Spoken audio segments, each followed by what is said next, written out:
Shields up, Ironbreakers. Hopefully you guys are doing good.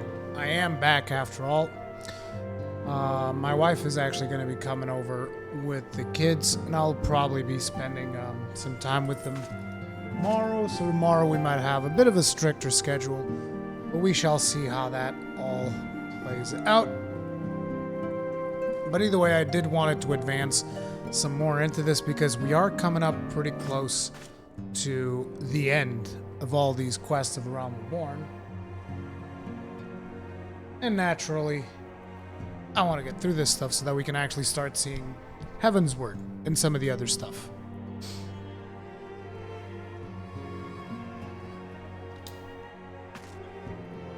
So let's carry on. Menphilia would discuss how to best proceed in light of recent developments.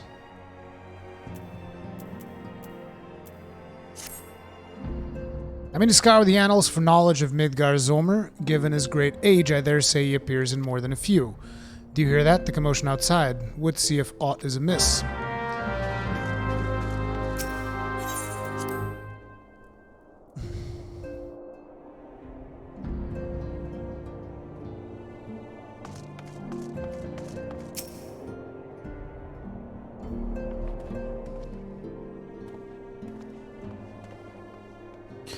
Worried as well that you are in hand. We have a problem. Royale has escaped.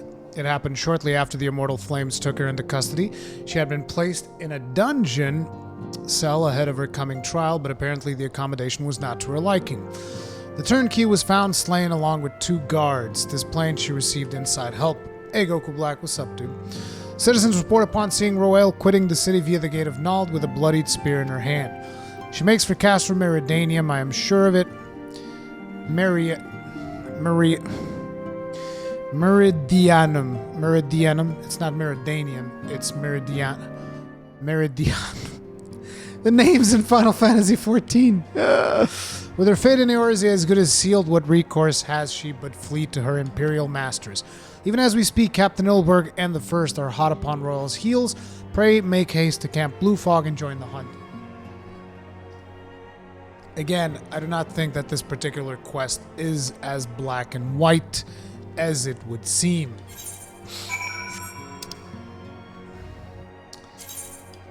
I think you are lying to me. You lie. Ilberg is lying. Or maybe something is just amiss.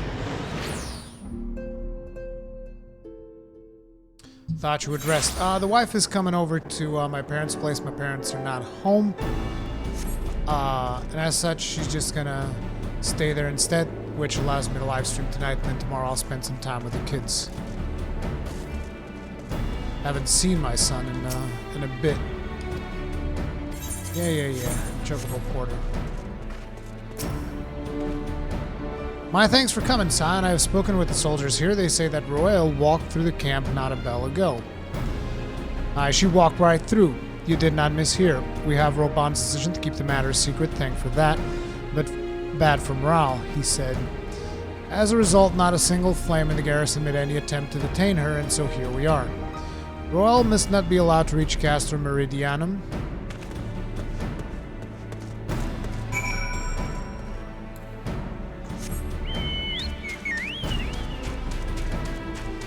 Pray, give chase. I can see the extra shine on my forehead.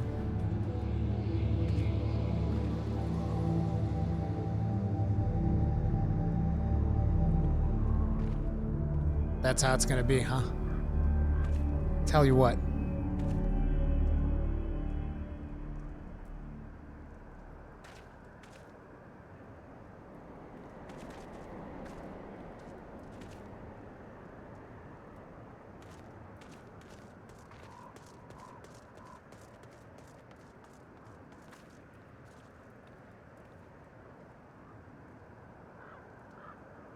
No. I lowered the brightness of the camera. It's still shiny as fuck. I gotta lower the contrast too.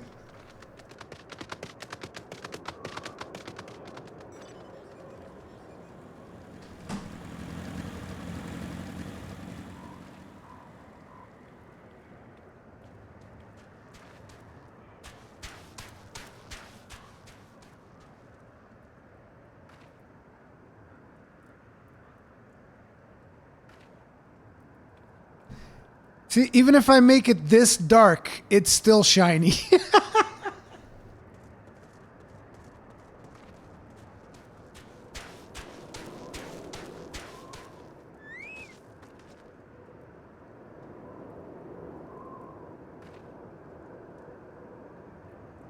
The only way would be to turn off the lights. My shiny forehead. That'd be the only way to do it.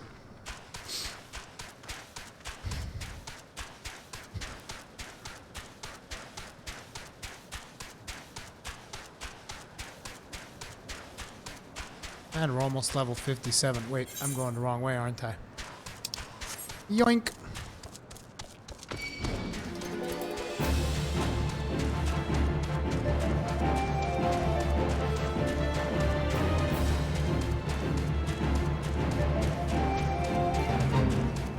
Dude, I can't believe that there isn't a way to prevent the camera from moving. There has to be.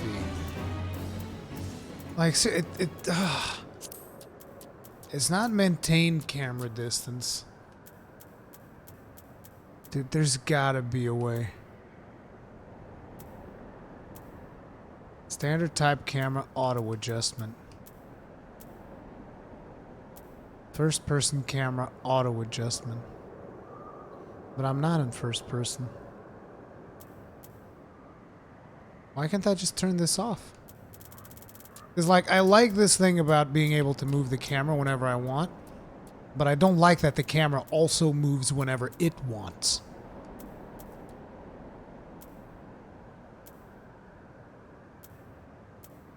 I really don't know how to get rid of it. Character. No, there's nothing here.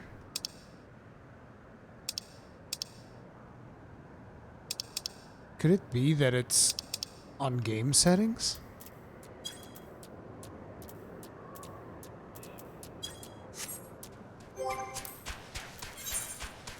System configuration, graphics, mouse, gamepad. Enable zoom, enable virtual mouse, calibration. Theme settings, other settings. Switch online the status from camera mode while active. Yeah, I don't know.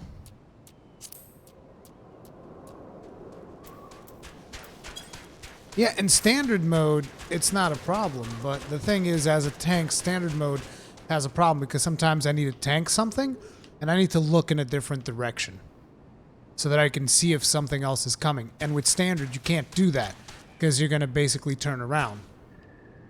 I can't believe that, like, 56 levels and at the end of the main game, I'm still, like, trying to figure out some of the control stuff. Let me know if anybody else knows how to do that, because it's really frustrating. Like, the thing that I want is that when I move, the camera doesn't move, and it's moving. You see how it's rotating depending on the direction that I'm moving? I wish it didn't do that. It throws me off so much. Because, like, I'll rotate the camera and it will automatically rotate back. It, like, centers back on the character.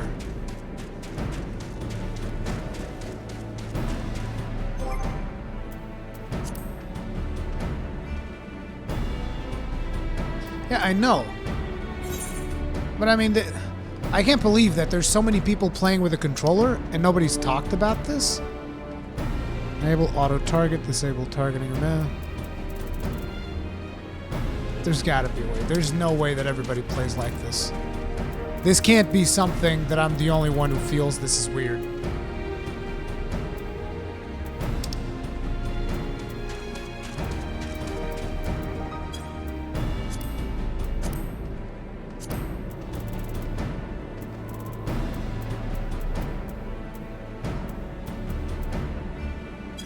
There should be like a camera setting in here, I feel like.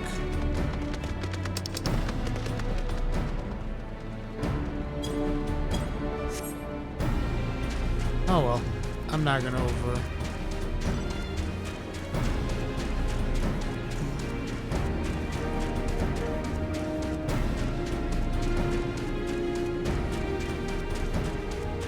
Cosmos 98, did you get what I was talking about just now?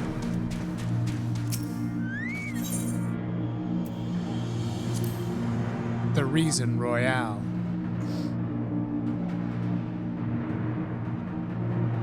Let me just get through this scenario and I'll explain again.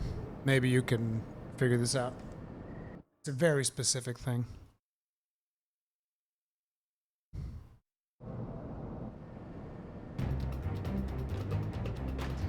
This wretch was with Royale. He threw himself at us that his mistress might escape. She didn't blink when we cut him down, not even when he started screaming. No loyalty to her own, the god's damn heartbeat. With me, Scion, we almost have her.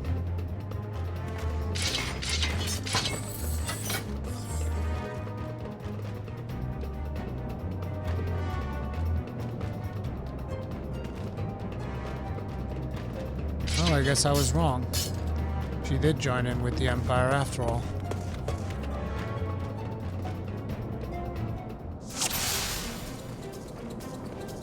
Well, one Brawl alive. Kill the rest. For Eorzea!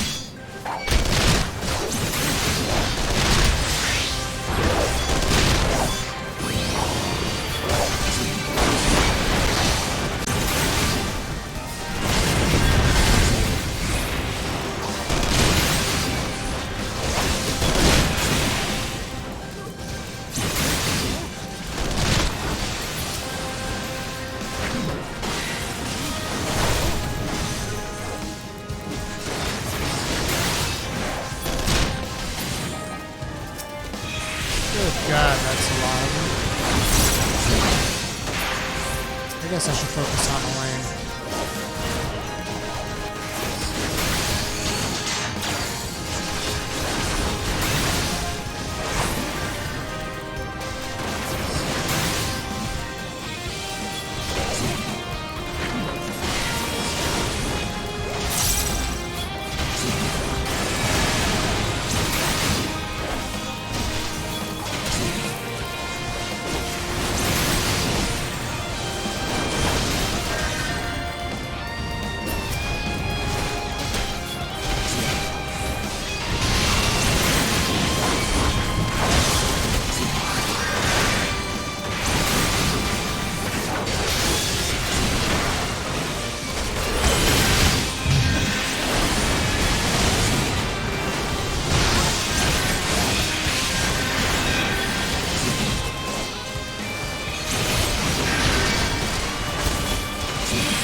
Settings down, we can change the camera option.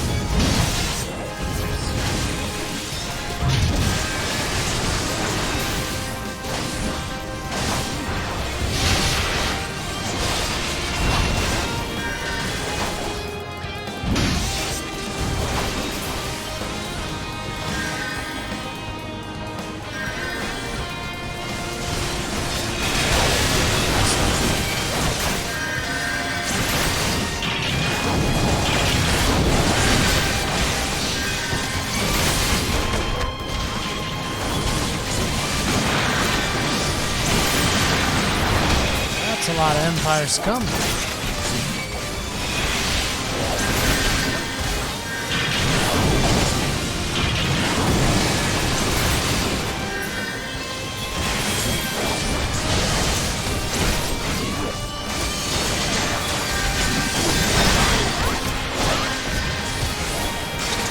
Oh, the Domas joined in.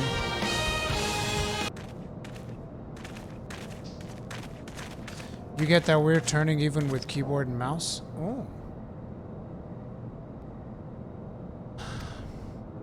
Bind her and do it tight. Yes, sir.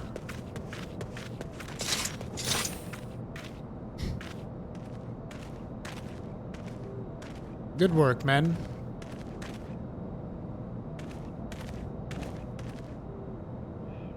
She and her Imperial cronies pushed this close, but we were better. Behold, a respected officer of the Immortal Flames. People looked up to you as one of the Order's founding members, one of its pillars. It saddens me to see you fallen so low. What would you know of low? You, a spoiled little lordling who has never known any want. Aye. People such as you take wealth and birth for granted. You think your God's given right to rule over others. You know naught of our plight, the injustice that we low-born Ishgardians must endure. To the noble lords and ladies, we are not people, but resources to be consumed. I did what I had to do to survive, stealing, killing, even whoring myself. It is no fault of mine if fools imagine me a paragon when I joined the Flames. To hear you tell it, one would think you the only person to ever have suffered. In case you have forgotten, Reborn himself was born into poverty. As was I. We lived hand to mouth with little more than the shirts on our backs. Hunger was our constant companion. Yet never did we bemoan our lot in life, nor did we begrudge others their fortunes. We accepted the hand that we had been dealt and played it to the best of our ability. Life was a battle, aye, but no matter what fate threw at us, we took it in the chin and came back for more. Everything we have, we fought for. How are we any different then? It is true that we are both mercenaries of lowly birth. It is true that we both had our fair share of struggles, but whereas I sold my sword, you, Marshal, sold your comrades. If life has taught me one thing, is that you never betray your own. I would sooner cut off my own arm than raise a hand against a friend. But enough talk. You will return to Ul'dah to face justice and the people whose trust you have dragged through the gutter.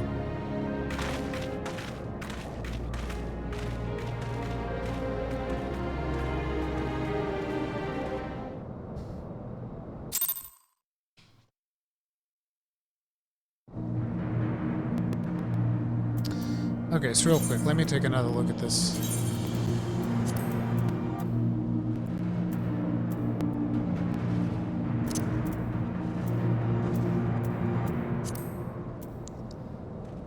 Legacy maintain. Flying mount takeoff. Enable to drag chat, skip playback, camera controls, reverse axis, none of that. Standard type camera auto adjustment. First person camera auto adjustment.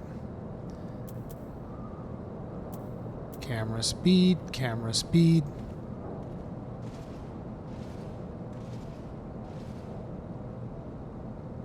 There's just nothing there. So I can do this. The problem with this is that now my character always turns. And I can't turn around to see what's behind me.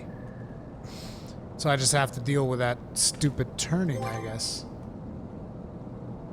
I really don't understand. What if I just want manual? I just want everything manual. I'm way too demanding. I'm too specific. Standard type camera auto adjusting. Never.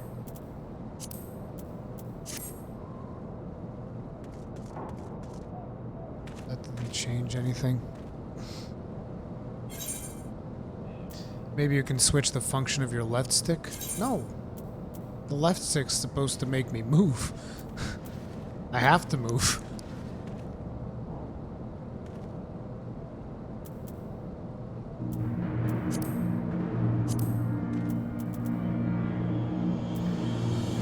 I'd still rather have this. I just don't understand why they need to adjust the camera when I do this. It's like, why do you have to slowly turn the camera if I'm walking like this? You're a tank, Khan. Moving is optional. Well, yes, but looking is not. Quite the opposite. I always want to be able to turn myself around. Anyway, it doesn't matter. I'll just deal with this for now. Not so much as a hint of remorse. 'Tis well that this sordid business is finally at an end. A friend's betrayal cuts deeper than steel. We must hope that we have chosen our own allies more wisely than Roban chose his. Rauban. I am on Legacy. I have heard. Truly bothersome business.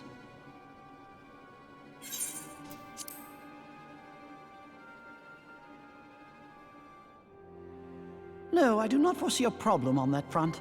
The main concern is Reborn. There is no telling what the brute might do. Have the Blades watch him in the flames day and night. You may leave the Sultana to me. I shall personally attend her grace. Is he going to try to kill the Sultana?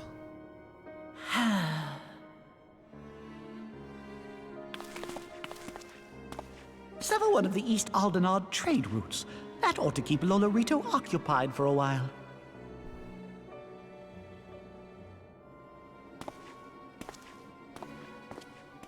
Nanamo Ulnamo.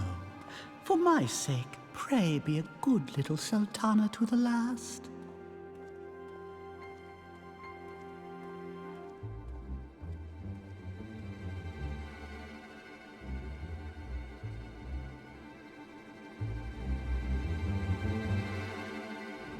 And I believe this is the end of 2.4.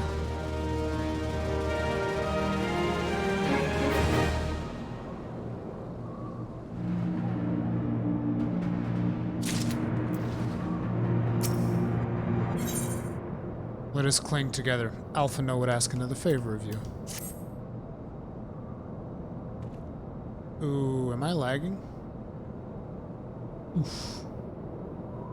Big oof. Every time there's a cutscene, there's a chance of this happening.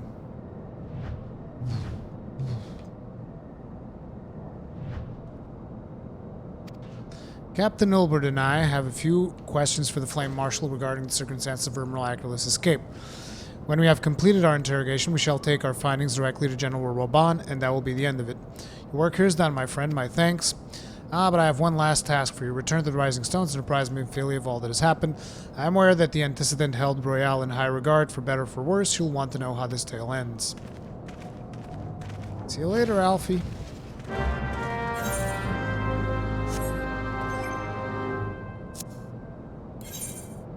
Also, I want to change something else. I'm constantly changing shit. What was the thing?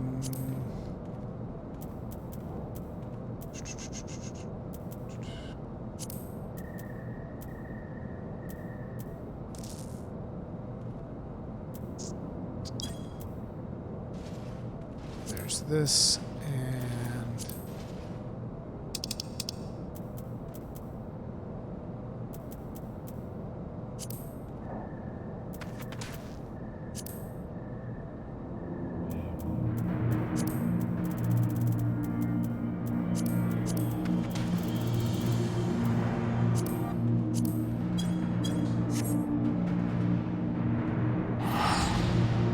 guess that's how this works now.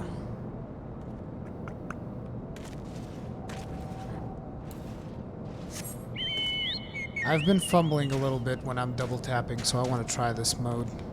See if I do better. Take me a while to get used to it, but... See, now I'm trying to double tap again.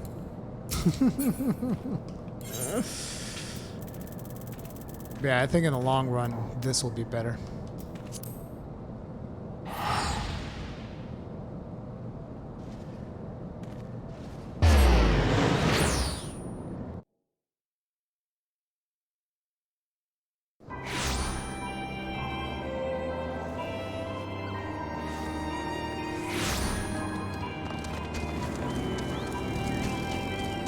Work on that side quest as fillery as the student. What side quest?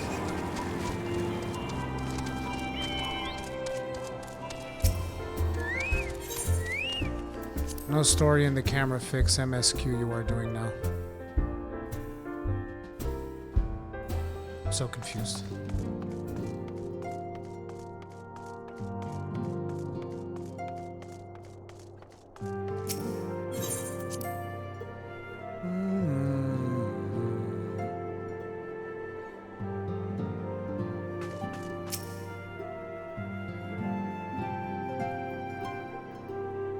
Welcome back, my friend. I have already received word from Alfino. Have you now?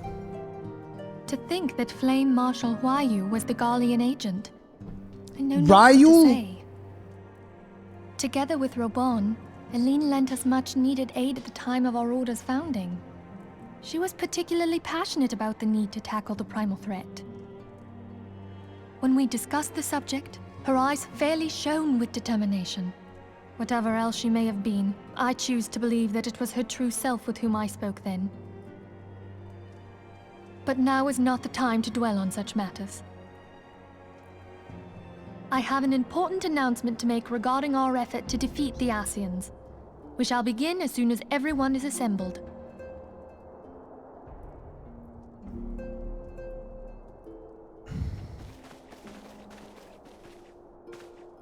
My thanks for coming, friends. Moonbreeder, the floor is yours. By now, I'm sure you're all familiar with white auracite, the miraculous material that'll allow us to capture Ascian souls. Back at Snowcloak, we verified its ability to absorb vast amounts of ether. Alas, it leaves something to be desired in the area of stability. The stone can only store ether for a short while before expelling its contents.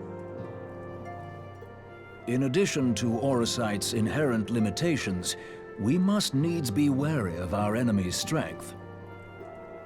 Our foe draweth upon an infinite wellspring of power. Even should we succeed in entrapping him, the stone will not long contain his wrath. Meaning that, if we want to kill the swine, we'll have to be quick about it. 'Tis our belief that an Ascian soul may be permanently undone, if smitten by a sufficiently concentrated burst of pure ether. The only trouble is, we can't say for sure how concentrated the burst needs to be. Without knowing how much ether an Ascian soul is composed of, we're basically guessing. Our sole clue lieth in thy struggle with La Habrea. During that encounter, Heidelin bid you forge what she called a Blade of Light, a weapon which took the form of a luminous stream of energy. Based on your description, we believe the blade with which you vanquished your foe was composed of ether. Admittedly, your victory proved ephemeral, as La Habrea was able to use a crystal of darkness to flee into the space that lies between our world and the void. The fact remains, however, that Heidelin placed the means to destroy the Ascians in your hands. Be that as it may, it would be unwise to assume that she will do the same when we next encounter such a foe. Quite so, my lady. We must needs find the means to forge our own blade of ether, one to equal that which Heidelin did benevolently bestow upon her champion. That is all well and good, but it seems to me that producing such a blade will require a prodigious quantity of ether. Whence will it come, pray tell? Oh, what if we had two pieces of white auracite? One to trap the Ascian, and the other to store the ether for the blade. Oh, nice try. But it's as I said, the stone won't hold ether for any length of time. We'd still need to collect the stuff there and then, sorry to say. And therein lies the rub. Finding a way to create the blade whenever and wherever we choose. It would seem more research is in order. I'm going to linger a while, perform a few more tests on the auracite. And I could do with some help. Urianger, why don't you lend me a hand? Mine apologies, but I am required at the Waking Sands. Lady Minfilia hath given me sole charge of the premises. 'Twould be unseemly to leave them unattended. Sole charge, you say? So you're basically alone there, then? Well, that settles it. I'll just have to come to you.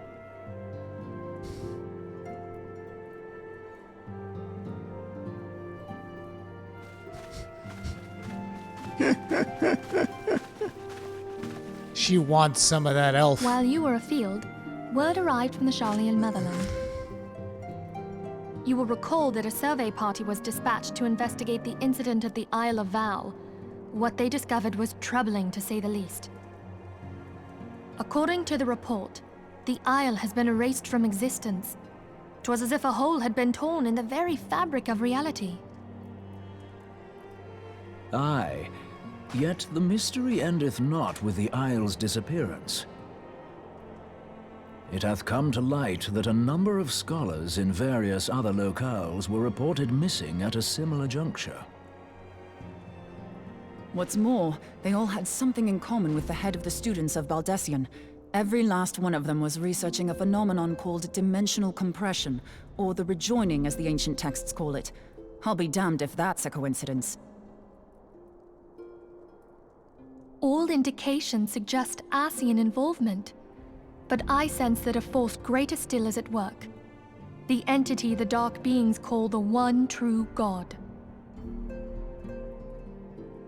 We must pray that my dear friend Kryl regains consciousness soon.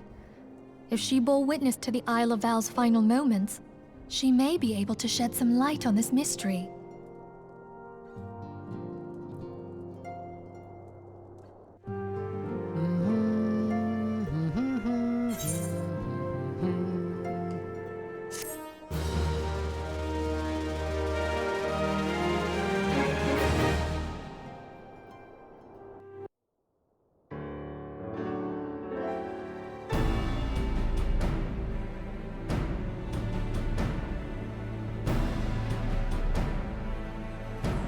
Following the calamity, the forces of the 14th Imperial Legion entrenched themselves in strategic locations across Eorzea. So swiftly did they accomplish this, it was suspected that they had received help. To think that it came from Huayu, my right hand. Why? There is more. We have reason to believe that Huayu didn't deal exclusively with the 14th.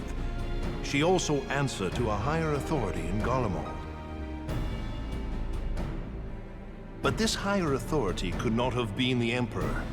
By consenting to the media project, Solus Zos Galvus showed himself to be more concerned about preventing the spread of primal influence than claiming Eorzea for the Empire. He would happily have seen the lot reduced to ash. We believe a number of high-ranking figures within the royal household were against the decision, but that they knew better than to oppose the Emperor openly. Of course, this didn't prevent them from making clandestine provisions, in which Huayu played a part. Alas, these provisions did not prevent Dalamud from falling, and the ensuing chaos changed the face of the realm forever. Yet Eorzea survived. To all intents and purposes, the Meteor Project had failed, and the Empire was left to rue its lack of a decisive means to eliminate the primals. Oops. Until, that is, it stumbled upon the Even before the accursed thing was dug up, it seemed to me the 14th had the might to overwhelm our weakened armies. Yet they chose to hide behind their walls. Why? The Black Wolf was wary of making the denizens of Eorzea desperate, lest more primals emerge to bleed the land. The discovery of the Ultima weapon, however, emboldened him to resume his war of conquest in earnest. But there was one in Garlemald who believed that Van Belsar's actions were premature. One who stood higher in the Imperial Army's chain of command. He ordered the Legatus to halt his advance, only to find that the Black Wolf had slipped its leash, and that the 14th now acted alone. In a bid to bring Van Belsar to heel, he used the agent he had planted in Ul'dah prior to the calamity to undermine the Legion's efforts. A man who outranks Van Belsar, yet opposed the late Emperor's decision to annihilate Eorzea. This could only be the former High Legatus of the Garlean army, now known as Emperor Voris Zos Galvus. So he was Huayu's true master. but one of several in actual fact. We've learned that even as Huayu served the Empire's interests, she sold Imperial secrets to a certain faction in Eorzea. In so doing, she helped to maintain the status quo, thus prolonging the conflict. Considering who stands to profit from war, it isn't hard to imagine who her other masters were. Seven hells! You mean to say that she was a double agent? Triple, if you consider her services to Van Belsar and the new Emperor as separate. As neatly as these pieces seem to fit, one aspect of the puzzle remains unclear to me. By whose will was the Marshal feeding intelligence to the heretics? And try as I might, I fail to see how aiding their cause would profit either her Imperial or monetarist masters. Could it be that another hand is at work here? If so, Huayu must be made to reveal whose it is.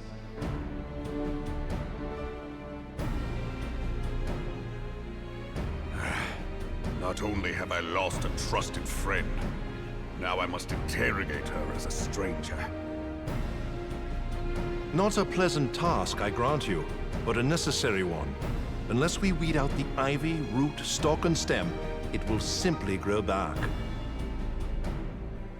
I know that full well. Those closest to Huayu have already been detained, and I will question them alongside her. General, pray keep in mind that there may be unwitting abettors among them. All will be treated fairly. On that you have my word. Those who are innocent have no cause to fear. You have ever been a friend of truth, General. I hope the unpleasant task of weeding out falsehood will not detain you too long.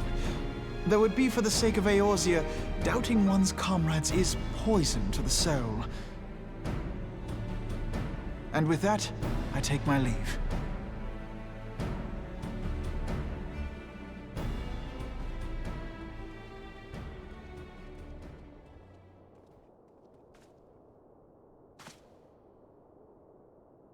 All these years, I've been made to dance to their tune.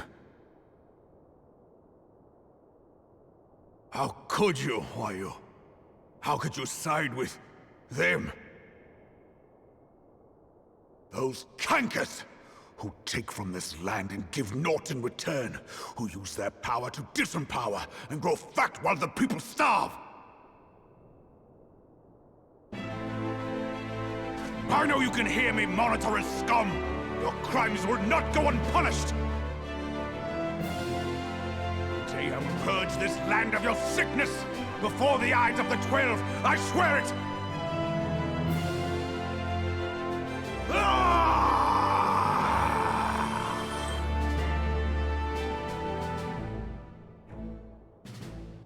Reborn in a fit of rage over there.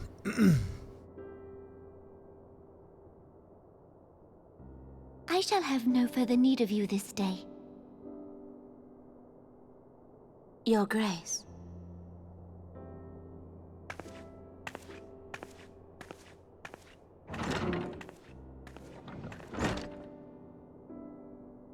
I fear that not even mine own chambers shall remain private for long.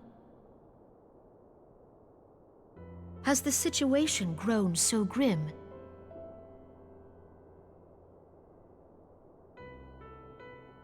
Ever since he proposed the Cartiner Reclamation Bill, Teleji Adeleji has risen to greater prominence upon the backs of impoverished refugees. The monetarists were ever united in their pursuit of profit, but the man's actions have torn a rift in their ranks. They snap at each other as rabid dogs. Yet now is not the time to be bickering among ourselves. If this bickering is a threat to law and order, might you not have grounds to dissolve the Syndicate? Would that the solution were so simple, Admiral. Alas, my moving to dissolve the Syndicate is certain to spark outrage among the influential merchant class, whom the Cabal represents. This would serve to exacerbate the current unrest, and peace would slip still further away. Be they rich or poor, natives or refugees, all who reside in Ul'dah have a right to pursue happiness. It is the duty of a ruler to protect this right. If I am to perform my duty, I must needs tread warily. It would not do to make enemies heedlessly.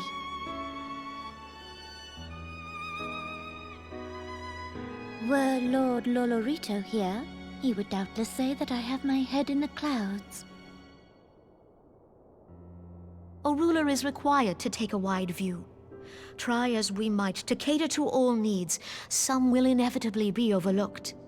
As such, there shall ever be citizens who feel aggrieved. It cannot be helped. But as you have informed us, the monetarists take no view but their own. They hunger for power while the masses starve. In the absence of a common cause, it seems beyond any one individual to make Ul'dah whole. And the presence of a Garlean agent within the Immortal Flames only makes matters worse. Even accounting for Ul'dah's historic reliance upon mercenaries, such a grievous breach of security is unprecedented.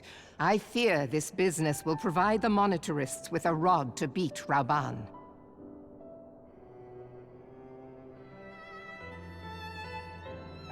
Eorzea can ill afford for the Immortal Flames to be dampened now. Ere long, the Garleans will turn their ravenous gaze toward our lands once more. If we are to resist their might, our nations must stand together. Yet for this to happen, our nations must be whole.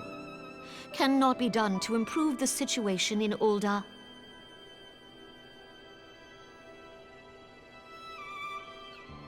The true wealth of Ul'dah lies in the health, happiness, and hopes of her citizens. Alas, the citizens shall never know these things, so long as their lives are ruled by the ambitions of the few. The monetarists claim to represent the best interests of the people, but in sooth they desire only to manipulate them for their own selfish ends. For the government to serve the people, it must be formed of the people. For Ul'dah to move forward, it is not only the Syndicate that must be dissolved.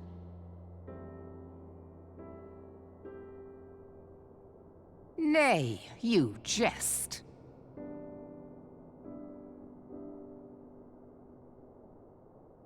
My friends, it was for no other reason than to make known to you mine intent that I requested your presence here. When I make my declaration to the people, chaos shall inevitably ensue.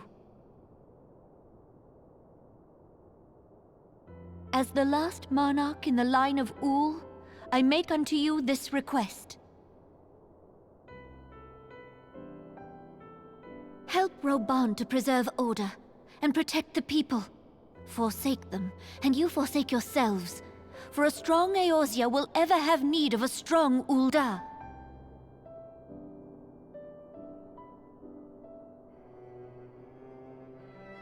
Your Grace, are you certain of this? There is no other way. When the time is ripe, the nation shall become a true republic. Both royalists and monetarists shall cease to be. Ul'dah will no longer belong to kings or queens or merchant princes, but to her people.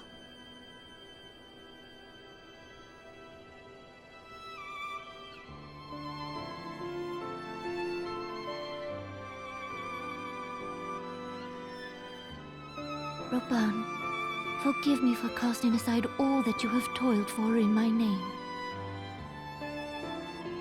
Beyond this gesture, I am powerless to help my subjects.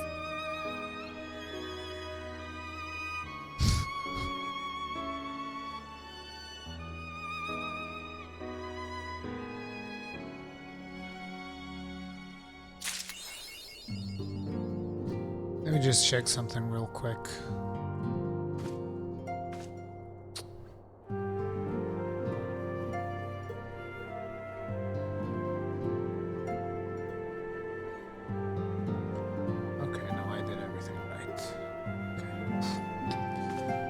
For a second, I thought I had made a mistake on the video that I just released. Anyway.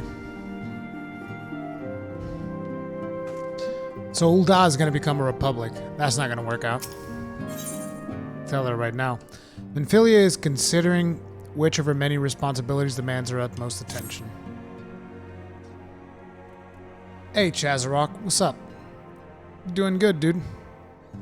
I am most eager to address the Ashian threat, however, we dare not neglect our other pressing concerns.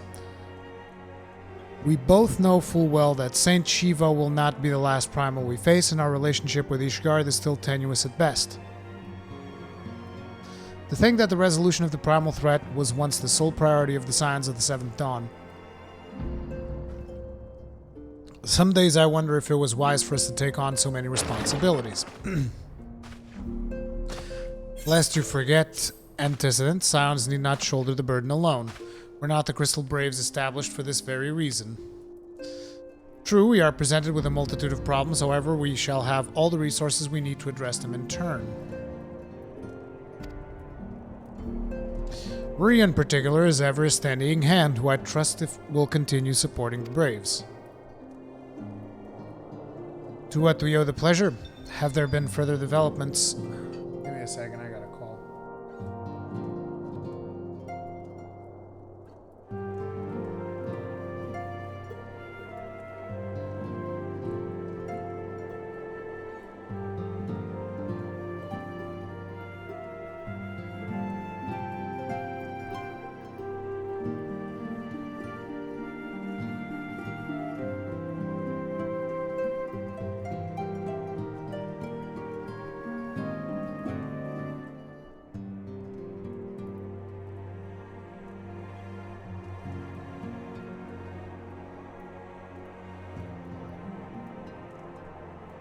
To what do we owe the pleasure? Have there been further developments regarding the situation in Ul'dah? Oh yeah, the armor looks hella good, dude. My new armor looks friggin' amazing. As expected, the Immortal Flames have been struggling to cope with the revelation that one of their highest-ranking officers was a Garlean agent. Suffice to say, Telegia the Legi and his monetarist ilk have wasted no time in attempting to turn the situation to their advantage. Coupled with ongoing unrest, the Flames are finding themselves hard-pressed.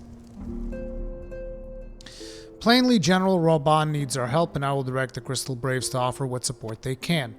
I am to stay abreast of the latest developments and issue effective orders, however, I cannot afford to waste time traveling back and forth. And so, for the foreseeable future, I think it would be the best if I were to remain in Ul'dah, unless you have an objection. None whatsoever. We have matters here well in hand. Moonbreather's research is proceeding as planned. So she tells me, though I'm not familiar with the details. Urianger is poring over his tomes at the Waking Sands, and the others are contributing in their own ways. Alas, the key problem, how to form an ethereal blade at will, remains unsolved. Nevertheless, it is only a matter of time. Ruri, while we focus on that task, mayhap you could assist Alphino and his Braves with theirs. It would do much to restore the faith in the Immortal Flames if Warrior of Light was seen working on their behalf.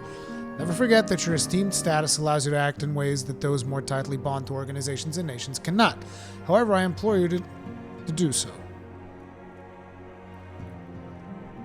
Not that your response was ever in doubt, but I humbly thank you once more for aiding our cause. Now then, there are preparations I must attend to before my departure, such as receiving Riol's latest report. He has proven to be quite skilled at gathering information others wish kept secret, hence why I placed him under my direct command and ordered him to investigate the Ul'dah riots. When we're finished here, join me outside. Depending on what he has to say, I may have a favor to ask. If there are any developments on our front, I shall inform you at once in the usual fashion.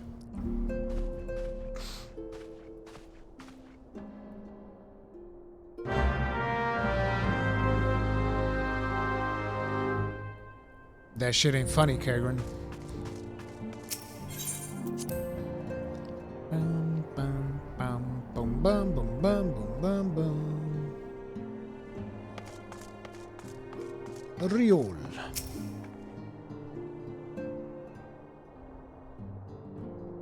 He's the guy from the Company of Heroes, isn't he? Yep.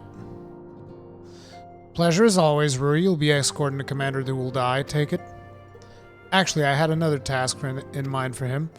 If you would be so kind as to repeat your report for his benefit. Right then. Me and mine have been making inquiries into the source of the weapons, what found their ways into refugee hands a way back. So happens we caught wind of something promising, a rather large purchase of sharp, pointy things by a black marketeer holed up near High Bridge. I thought that this man would have secured such a quantity of weapons if he did not already have clients waiting. Clients that, for whatever reason, would prefer for this transaction to remain secret. Brings to mind that merchant what caught an arrow while talking to Ruri, don't it? Generous fellow he was, doling out swords and spears to the downtrodden and disgruntled. Which isn't to say that these clients have the same mischief in mind, but if you want to be sure, it might be prudent to intervene before they collect their goods. Savvy.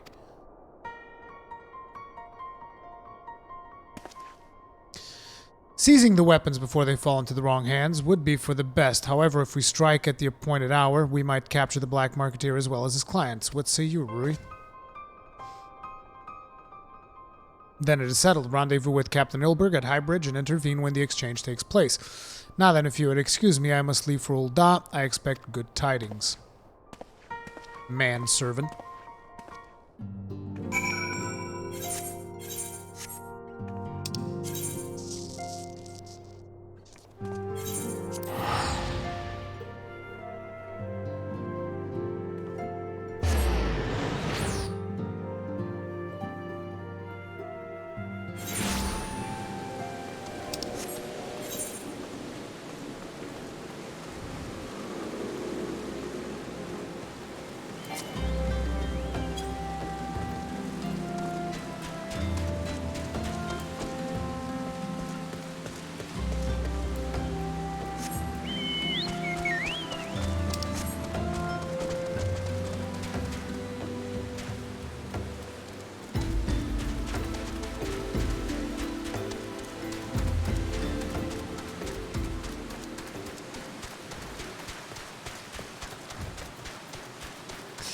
No, because, Coulson, I want to do the raids and stuff before I move on from this patch.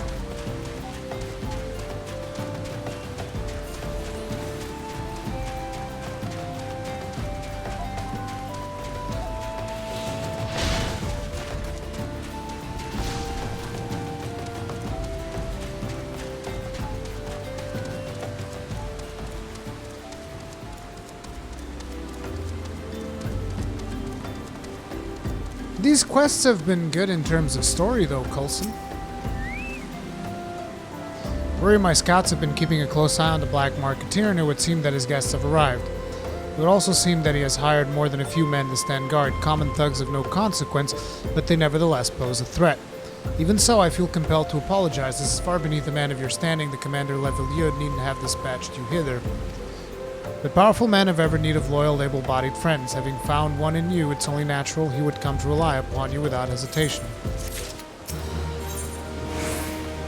Ilberg is eager to bring the Black Marketeer and his clients to justice. Now then, we should make for the Burning Wall without delay and secure those weapons. First unit will ensure the clients do not escape. With me, Ruri.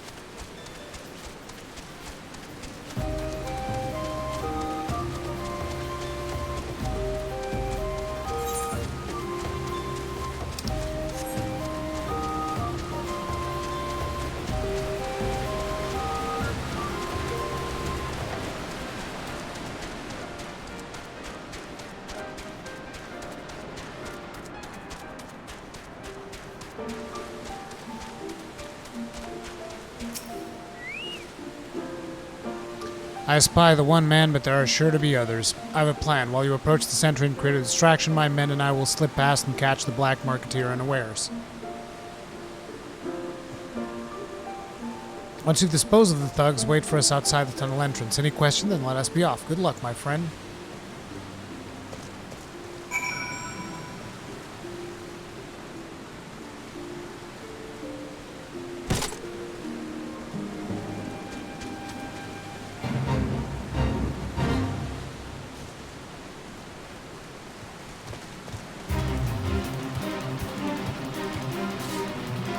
it's actually here. Who goes then? Adventurer, damn fool, you should have never come here.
Now with the muscle memory, I have to get used to the other mode.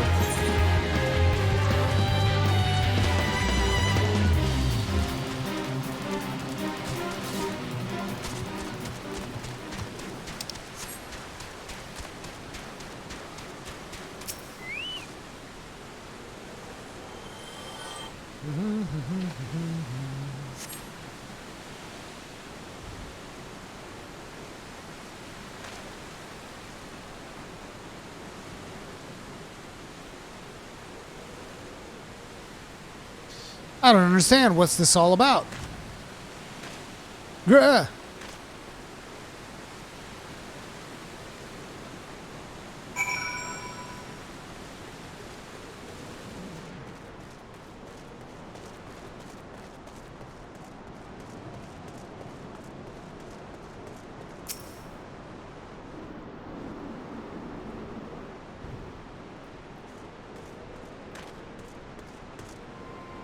As you can see, this is a fine mess.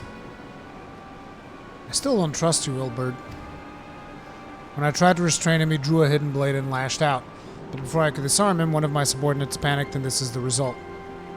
How foolish of me to underestimate the bastard and to bring an inexperienced recruit. Commander Levelio will be most disappointed. Damn it all, a golden opportunity wasted. As for the clients, though we know not how, they slipped past our perimeter. At present, the First is currently tracking a party of Duskwhite sellswords. We suspect it may be them. Would that we could have enlisted the aid of the Immortal Flames for the Blast Blades. Alas, we're to aid them. They're in no position to aid us. Well, at the very least, we have secured the weapons, yet even that mission is lacking, for the information we received indicated a massive shipment, and this is anything but.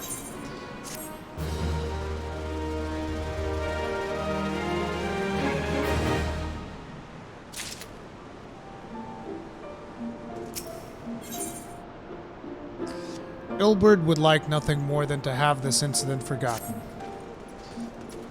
I will join the First in their hunt for Duskwhite sellswords. If the gods are good, we will catch them before they escape into the Black Shroud. In the meantime, I ask that you deliver these weapons to Ul'dah in my stead. Entrust them to the Third Zuyu Hazi. She will take care of the rest.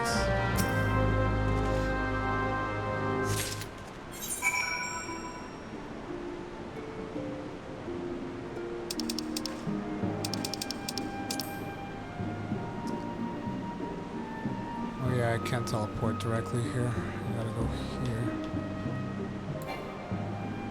What are you talking about, invalid target?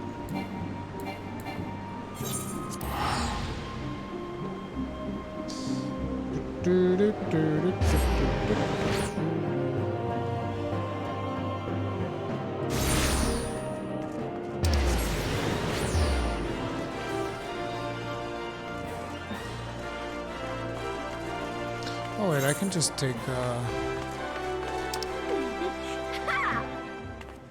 let's go to, what, Gladiators Guild? Weavers Guild? Gladiators is closer. And there's better company there. My good buddy Milla.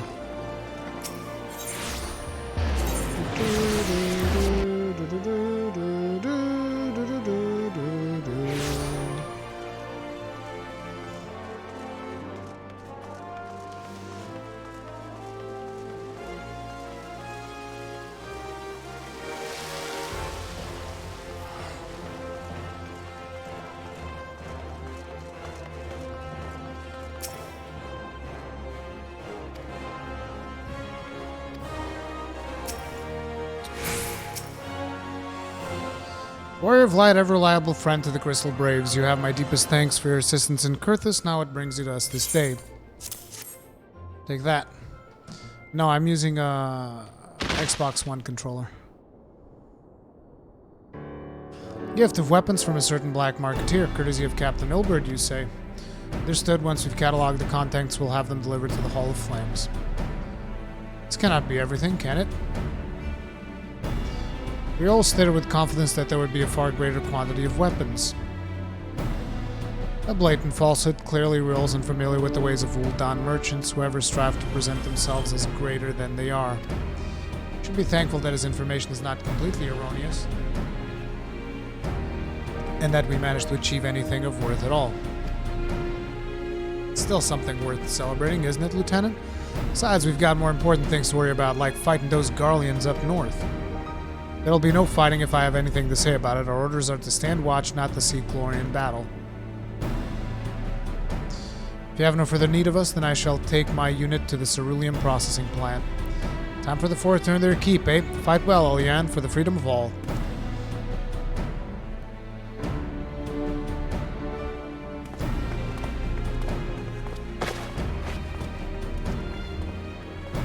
Excellent work as always, my friend. Rest assured that the Immortal Flames will hear of your contribution until we meet again.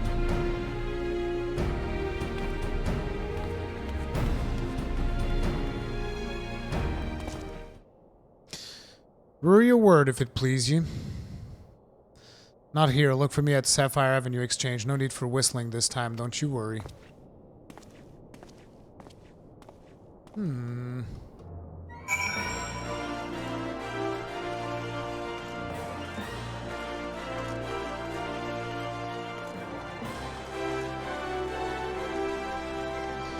No, it took Peeve 2 years to get to Heavensward. It's going to take him another 2 to get the Stormblood by what I've seen the lack of. 2 years to get to Heavensward it took Peeve, huh? Well, I mean, it took me even longer considering that I played the game for... I played it when it came out, so technically speaking it took me even way longer.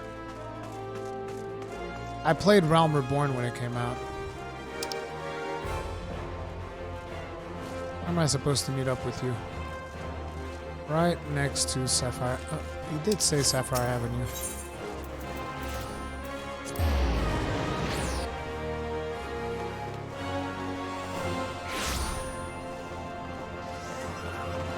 I played the PS4 beta as well, Cosbos. That's actually the first... Was that the first time I've played it? No, I first played the beta on PC, and then I played the beta on PS4.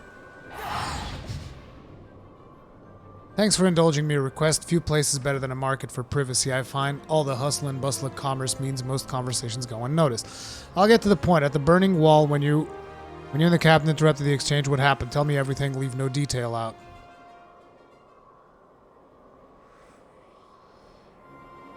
That's not quite how the first told it. These Duskwings they were chasing, latest word is that we lost the trail. But you never saw him yourself, not before fighting started, and not after. Something ain't right. I don't know what it is, but I can feel it in me bones. I'm not daft enough to be misled by some merchant's drunken boasts. Our information was reliable, goddamn it. I know he purchased those weapons. This guy reminds me of Zell. Doesn't it remind you guys of Zell from Final Fantasy VIII? Even the tattoo. As if I've never deciphered moneylender's books or had to follow a transaction back to its source. No, I didn't do the Keeper of the Lake dungeon yet. Did plenty of that back when the Braves were getting started, believe me. The commander wanted assurances that we weren't taking gil from the wrong sort of benefactors. Of course, these days the money flows like water, and the first and third get the shiniest new toys. Forgive me, friend. I have a lot on my mind these days, and I appreciate you landing in here. Right, best get back to it.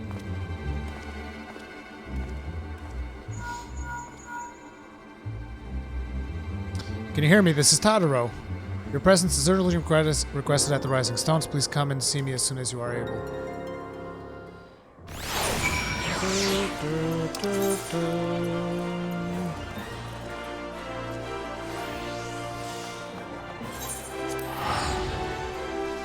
I told you guys I didn't trust Hildebert, dude. He's dirty.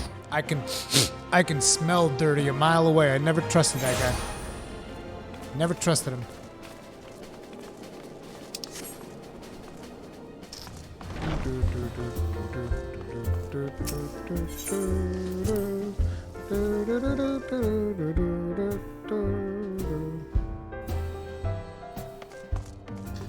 Hey Totoro, what's up? Thank you for coming so quickly, Ruri. We have a guest from Ishgard who wishes to speak with you, a most determined lady by all indications. A lady? The Rising Chorus. What the fuck? No way. They're bringing back Midgar Zormer? Our guest is with the antecedent of the solar at present. Let's not keep them waiting any longer, shall we?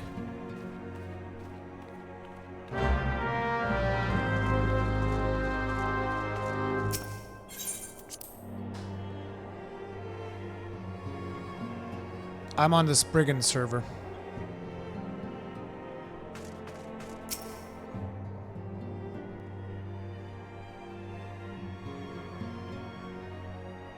We have a guest from Ishgard who wishes to speak with you. I believe the two of you have met. Hey, Brienne. We have. I had hoped to speak with Commander Leveilleur as well, but I cannot afford to wait any longer. The Lord Commander sent me hither to request your aid in a matter of grave import. You see now why I had Tataru summon you. Now that we're all assembled, perhaps you would be good enough to elaborate on the nature of the matter which brought you to us.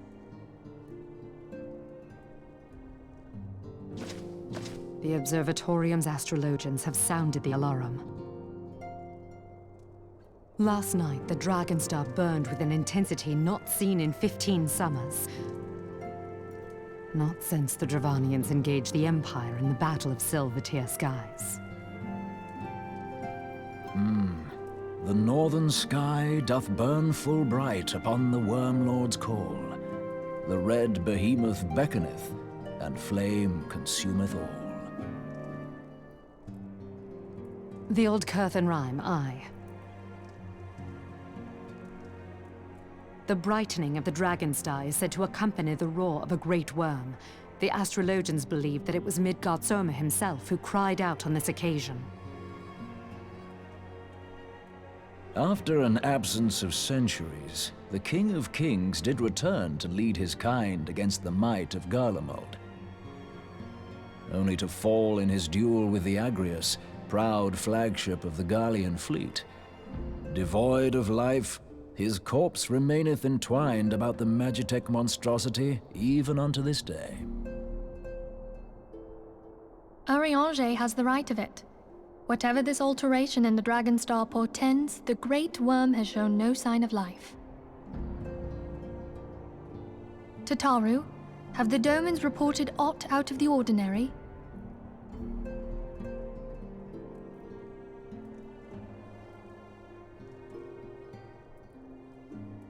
Correct me if I'm wrong, but if Midgard Zorma had roared, wouldn't we have heard it here in Revenant's Toll?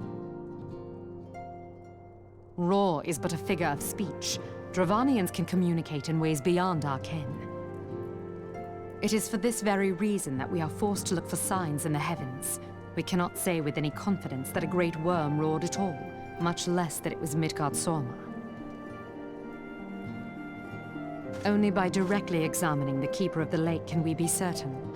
However, it will take too long to gain the Holy See's approval to dispatch the Temple Knights. Therefore, Sir Emric would entrust this task to you. Do you accept?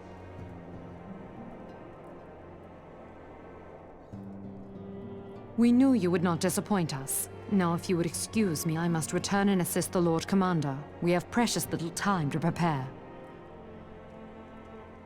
To prepare for what, pray tell? When a great worm roars, his brethren cannot choose but answer. we prepare for battle.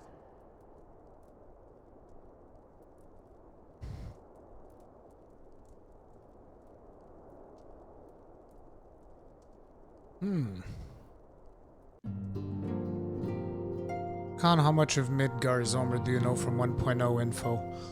Not a whole lot.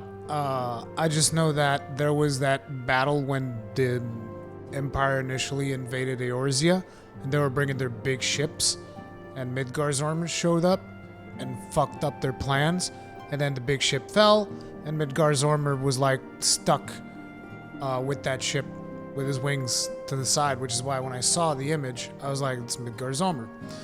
Shit, I fucked up. Stop that. Man, give me a second. Forgive me if I state aught you already know, but I would ensure that you understand the nature of your destination. As Urianger stated, what we now call the Keeper of the Lake is the wreckage of the Agrius, former flagship of the Imperial fleet, and the corpse of the worm responsible for its destruction. 15 years ago, as the next step in his campaign to subjugate Eorzea, Gaius von Balzar attempted to seize control of Mordona. So massive was his force that all thought of his victory a foregone conclusion. But an unlikely ally came to Eorzea's aid that day. Midgar Zomer, legendary guardian of Silver Tear Falls, burst forth from beneath the waters of the lake and led a host of dragons against the Garlean airships overhead. One thing that I don't know is the reason why Midgar Zomer did this. In what would later become known as the Battle of the Silver Tear Skies, the Great Worm felled countless airships before engaging the Agrius. In the ensuing struggle, the flagship's cerulean engines failed, and it tumbled into the lake below. Yet this victory came at a great cost, for the explosion which followed claimed the life of the Great Worm as well. That same explosion transformed Silver Tear Falls into the desolate wasteland it is today, draining the lake of its waters and crystallizing aether for malms around. Yet a remnant of the lake remains, and at its center a constant reminder of that fateful day long ago. In accordance with Sir Aemric's wishes, our Doman allies have been standing watch over the Keeper of the Lake. It would be wise to speak with them before investigating the wreckage yourself. Be careful, my friend. We know not what dangers await you within. Now then, let us not neglect our own tasks. There is much to be done and precious little time to do it. Dude, there's precious little time pretty much since we started playing this game. Jesus Christ.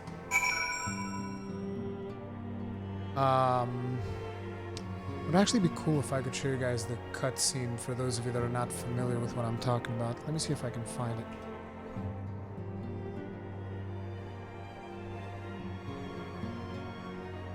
Midgar Zomer versus... It has been 15 years, but a bitter taste of 15 years since the... Yeah, this has good quality.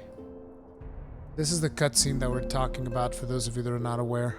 It has been 15 years, but the bitter taste of defeat lingers still. 15 years since the Imperial This is when they set fleet course for Mordona. Led by the Agrios, mightiest of all vessels. Silver Tear Lake lay ripe for the taking, and all of Eorzea would soon be ours. But Midgard Zomer had a different idea. Believed.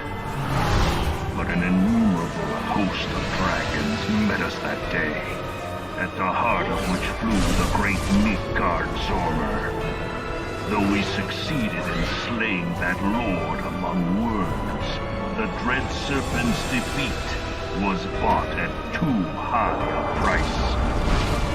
Our invincible flagship was lost, and all hope of victory with her. So ended our glorious conquest.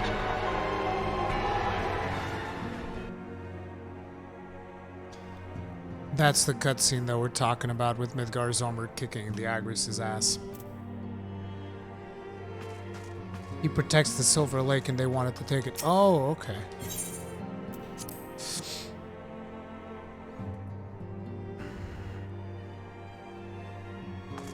Midgar Zomer is a dragon. Or a worm, or whatever you want to call him.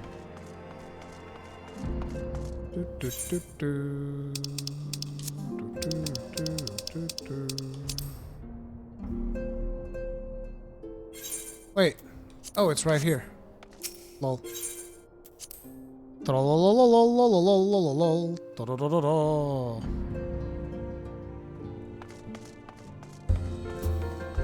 Ooh, Kegren is close. That means that we are probably about to get into an instance. Okay, I gotta be honest. I'm not sure if I'm good. This thing doesn't work for me. I gotta swap it back to the way that it was. I don't know why. There's just something about this. This way just works better.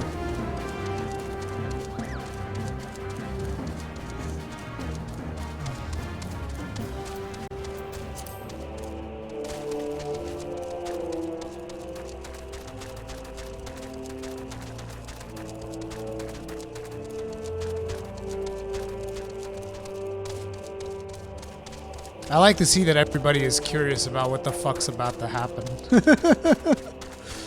Which basically means that if you guys have been watching other streamers play, that apparently most of them just skip through all this stuff.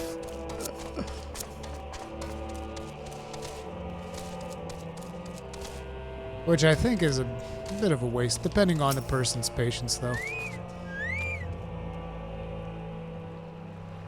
You're in luck, sir. I was about to send word to Revenants told about the Garleans. Of late, we've seen small airships, likely from Custom Sentry, come and go from the Keeper of the Lake. Though I cannot say for certain at this distance, I believe they may be salvaging something from within the wreckage. The custom supply lines have been cut for some time, and I'd wager they're desperately in need of spare parts and other equipment. Maybe I should go in there and beat the shit out of them. What do you think about that? So it's true then, the Ishgardians honestly fear the worm might rise again. Well, from here that seems rather unlikely, but if it's insurance as they want, you've no choice but to inspect the corpse in its entirety. Oh wow, we're going to go inside the corpse of Midgar-Zomer? Easier said than done, given the creatures which inhabit the wreckage and the aforementioned Garleans who don't take kindly to your presence. They're sure to fire upon an airship, so I'd advise a more stealthy approach. Take this boat and a few of your comrades to the base of the Agrius, then climb up to the top. That is the only viable approach, I'd say. Ooh.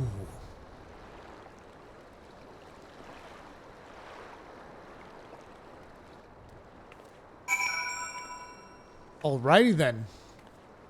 Who's up for this?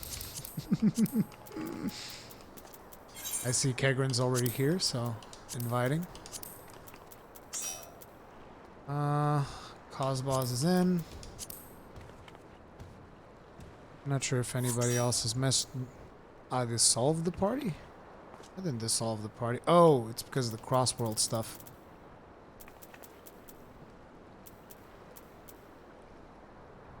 Talkas talk. Tredian, you're the only other one online. Do you want in? Do you not? Is Zethus around? No, I guess not. Are we going in with one random then? I guess we have to bring one random in. Oh, okay. Alex is coming. Then we got our party.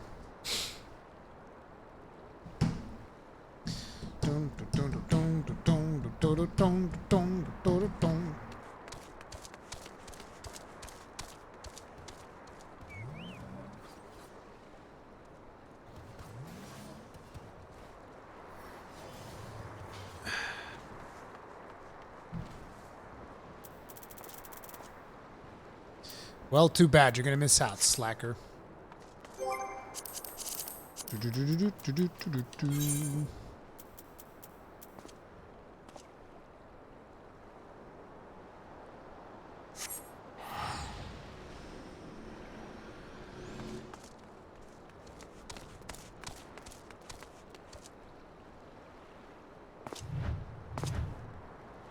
Dude, my character looks so badass in this armor. It's like perfect. So thick. The extra thickness.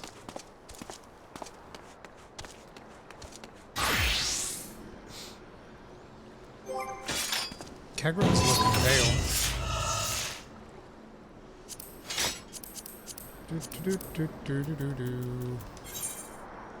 There we go.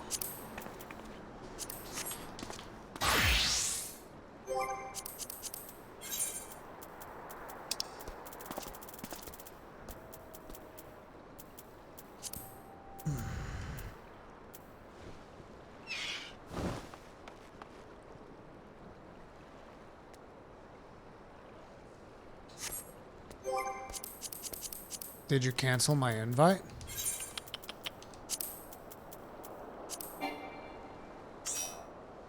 Ha.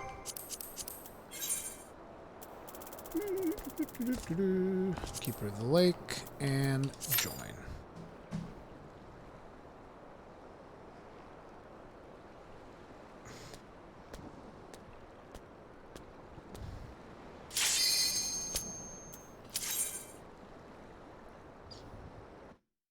Shit's about to go down, boys.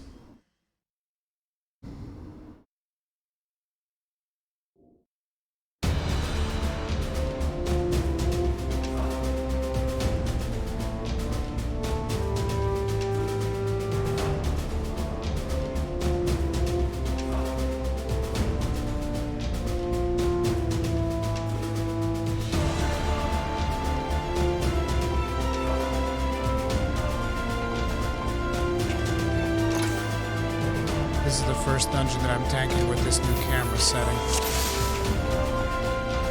Hopefully it works out.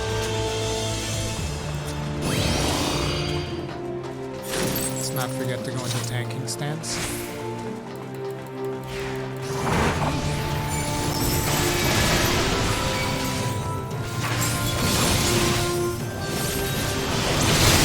See, this is exactly what I want to be able to do.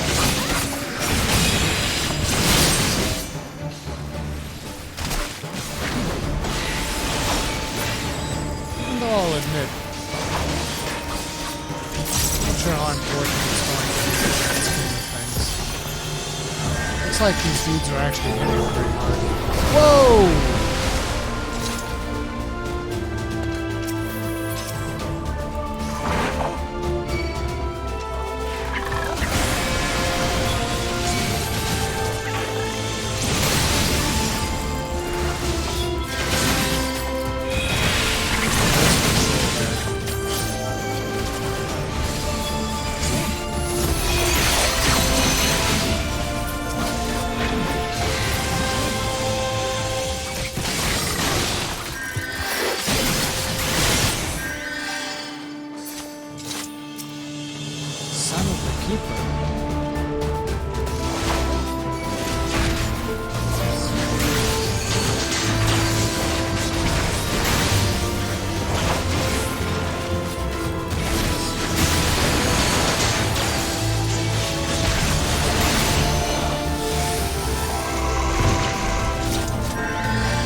I can't play with that camera as much as I want to.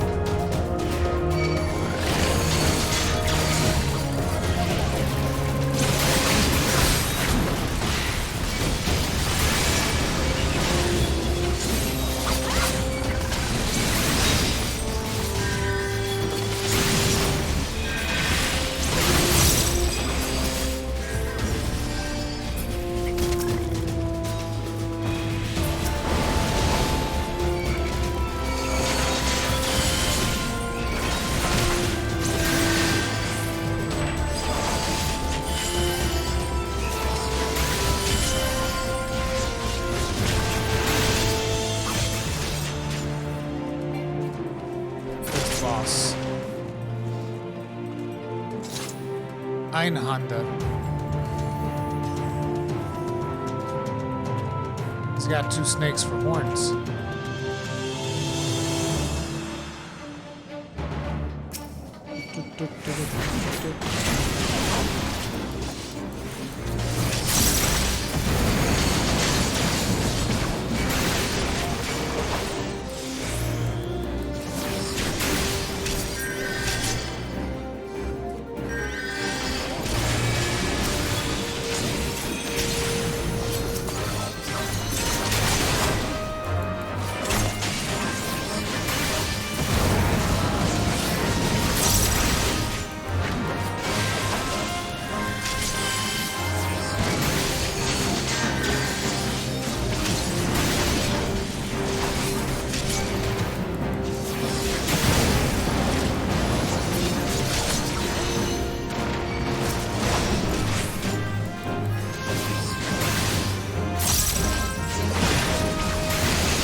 That looks pretty hot. Oh! How nice. Fuck that noise.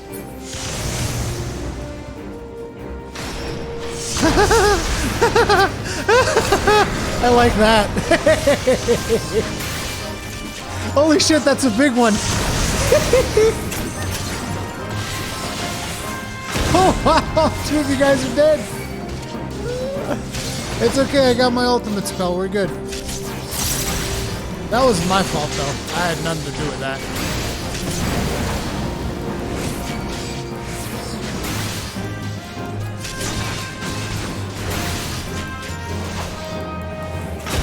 Not exactly sure what you guys are complaining about. I didn't do nothing.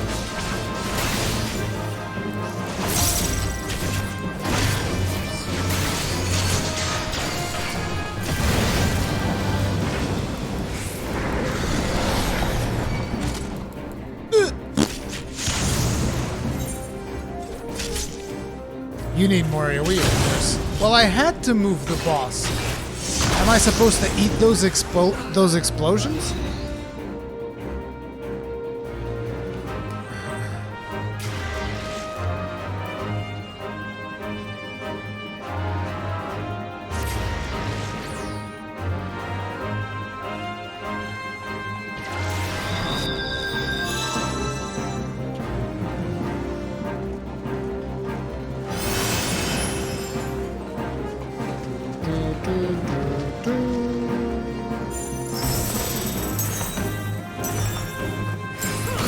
Well, I saw the DPS move the barrels at one point, but I'm not sure how you guys moved them.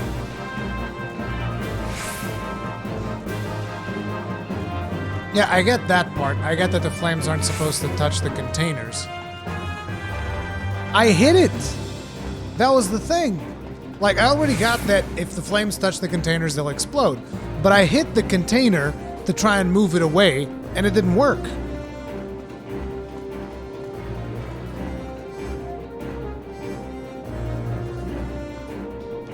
So it's like, if I can't move the containers, Underscore, thank you very much for the host. If I can't move the containers, then how am I supposed to avoid the boss from, you know, hitting the containers? Or can you guys move the containers? So you guys are moving the containers. Okay. That works for me.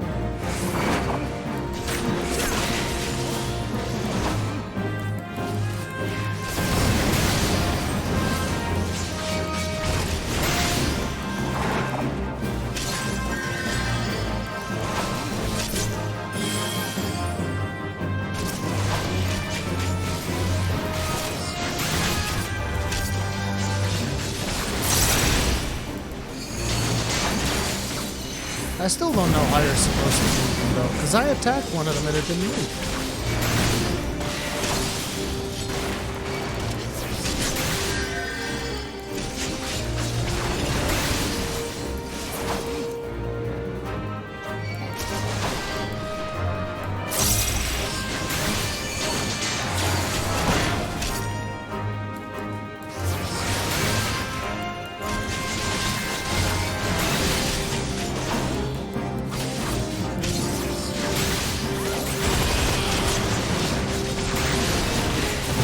I like how this monster has a cannon for some reason.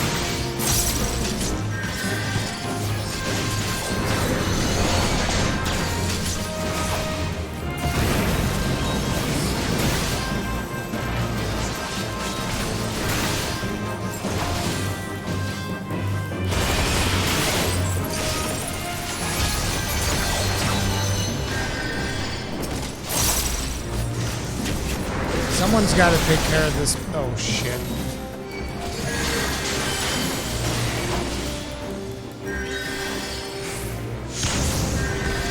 Okay, so tell me, how is that my fault? It's okay, it's not going to hit that one. It's not going to... Okay, maybe it will. Just a little bit. I'm going to move it over here. We'll be fine. We're good. Maybe not so good. Somebody's dead. That's not my fault.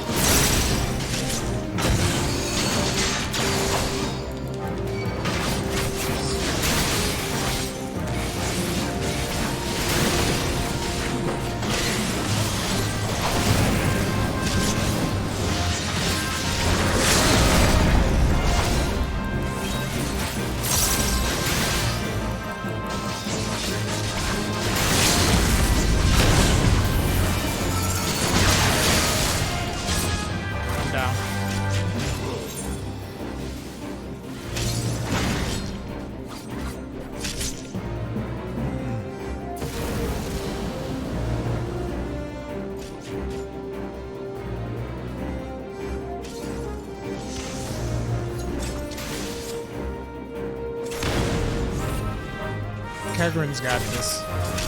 Yeah. It's easy. So, none of you guys can res, right? So we still have to do the Walk of Shame.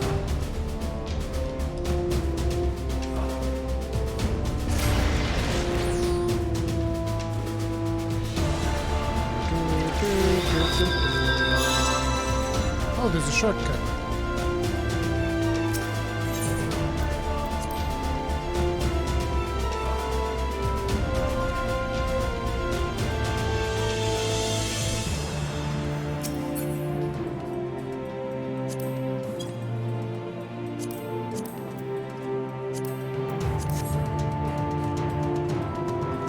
Oh, there's a loading screen.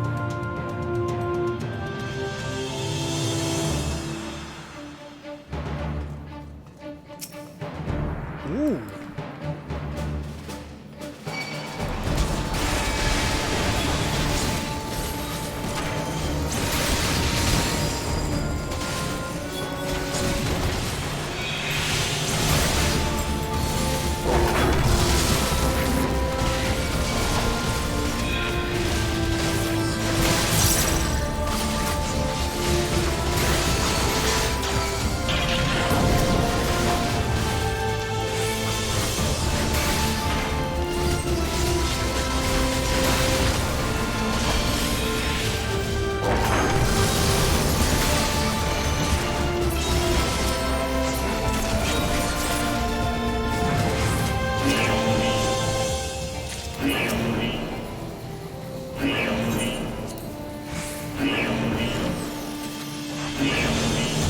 The Imperials. What are you boys doing in here? Research camp? Motherfuckers are doing research out here? Oh shit. Look at that motherfucker! Look at him shooting from in there! What do you think this is? Fucking shooting from the inside of your little cage? We'll be right over. Don't you worry.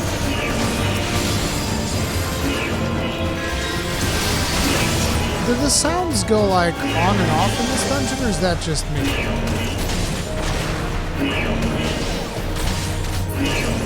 Let's kill this guy.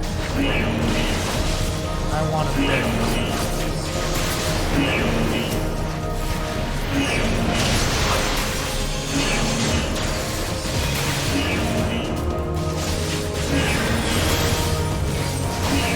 Wait, he just sits here and spams shit?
hissing sounds right now. But I don't think that's being reflected on stream, luckily.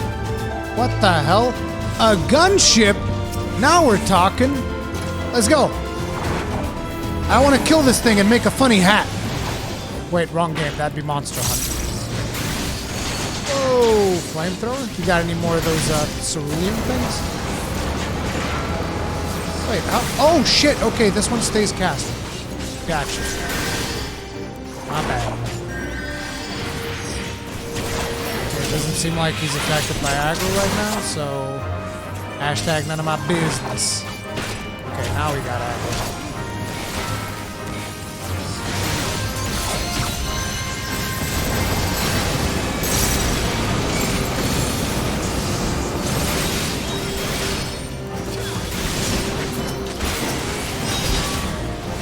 Shit, sorry, you guys have to leave.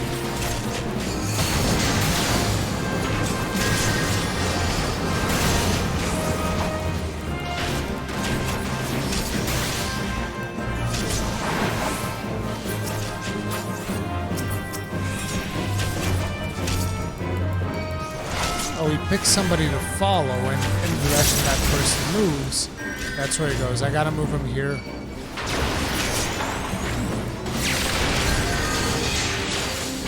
I'm trying to give you his back, but he's being a stubborn little sissy.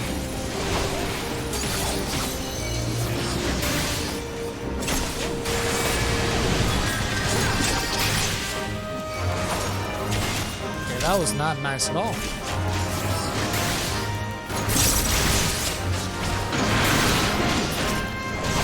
Whoa! Whoa!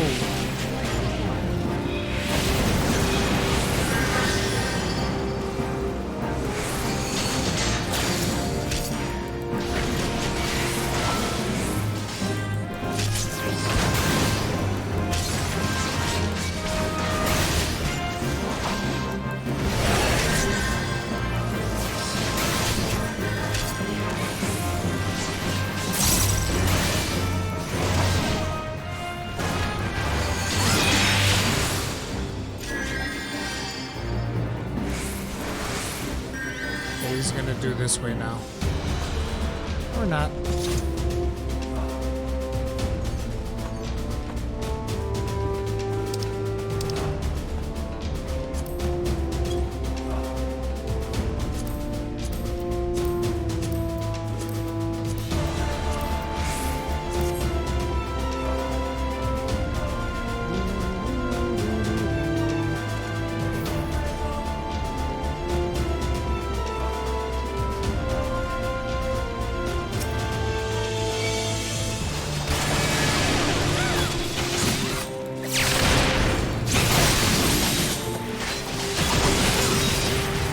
I get a feeling that after this dungeon, Midgard's Olmer is going to wake up, and then there's going to be a trial to go kill him before Evan's work.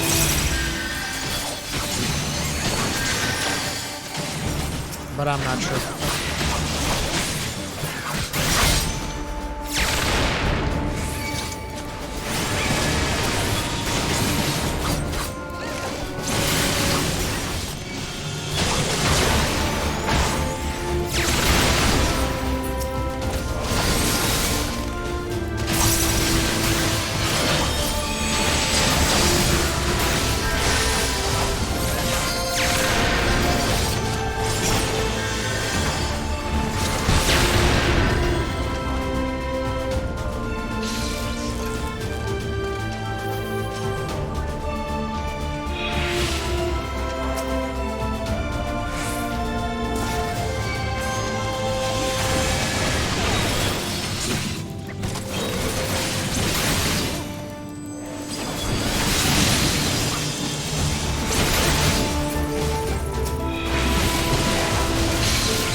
this instance is fucking amazing.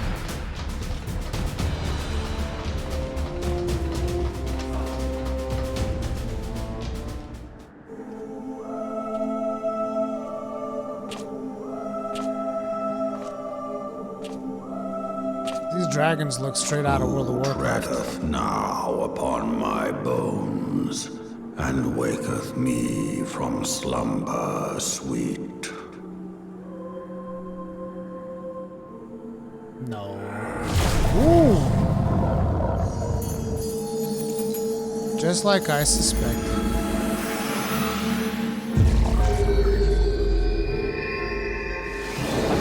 Thou hast forgotten the face of thy lord.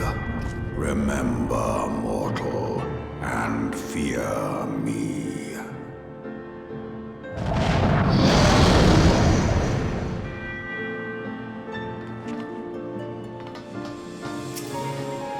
Okay.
Oh shit, I didn't notice that.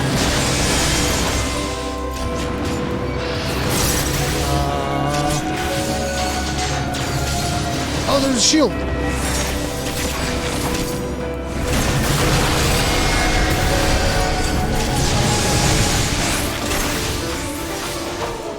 When did that shield appear? Did we cause that?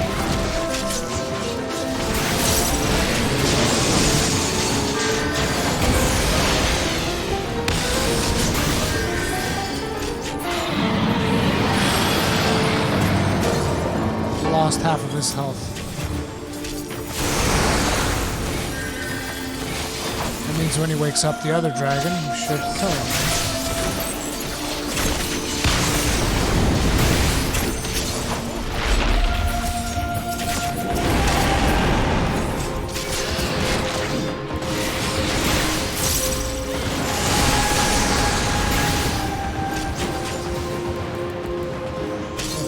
Oh shit. Oh shit! That was a pretty sweet spell. Jesus!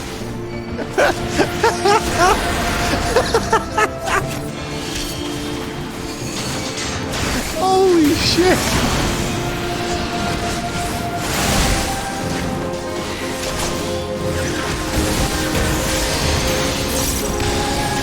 I just sniped my healer twice.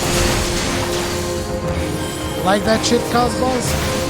I hit you twice with the breath. That goddamn frontal cleave ain't fucking around.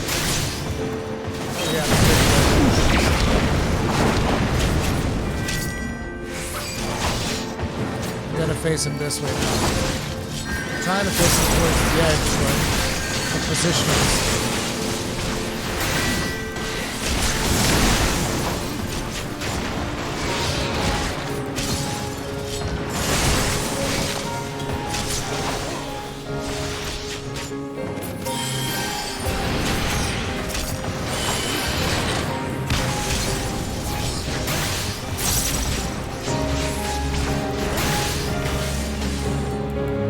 Shit, the shield!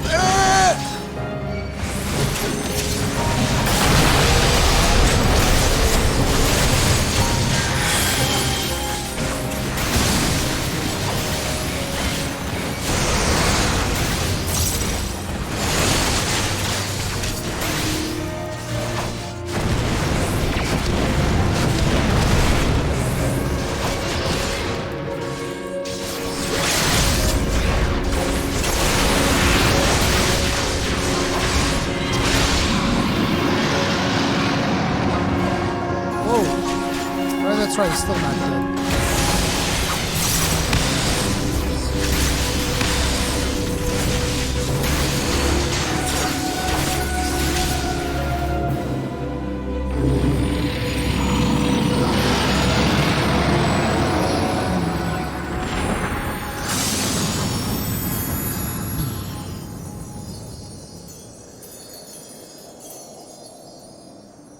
So, I am curious about something. Were we the ones triggering the shield, or is the shield just triggered during the fight?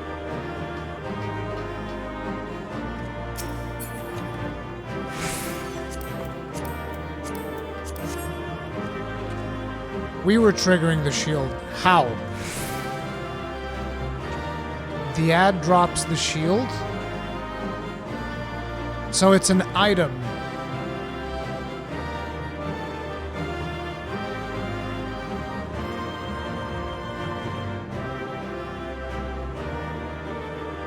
Oh, okay, so wait. So it drops like something on the ground, and then you click it. It's not something that goes into your inventory. Okay, that's the one part of the fight that I didn't understand how the shield was being generated. Other than that, fucking fantastic fight. Love it.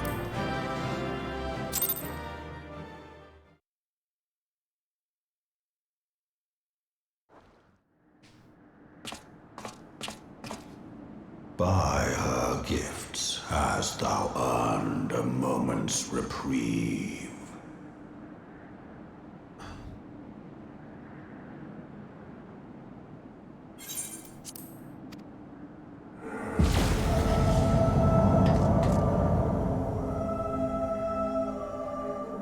Speak, mortal, and I shall listen. That's the hardest thing you've ever asked of me. Guided by a star.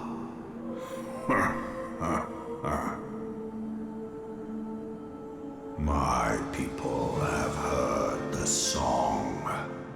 Ishgard shall burn.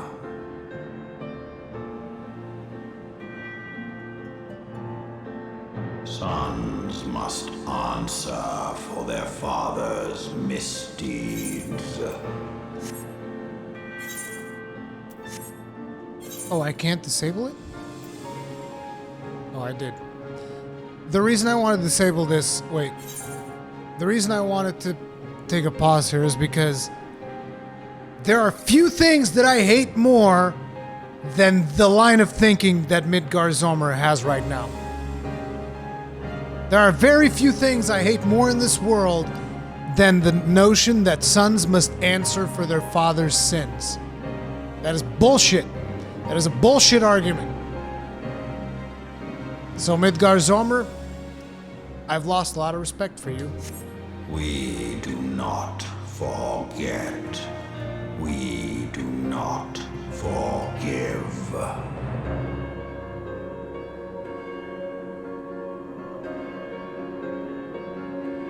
Seven children did I sire. One now singeth of retribution. I rise to join in the chorus. Thou art powerless to silence us, mortal. Yet thou shalt not live to labor in vain. Thy reprieve is at an end.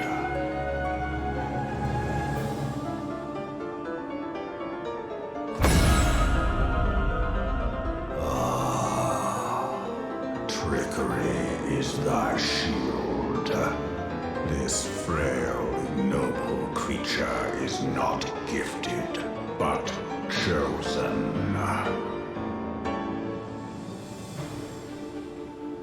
Hearken to me, Hydaelyn. I remember, and I consent.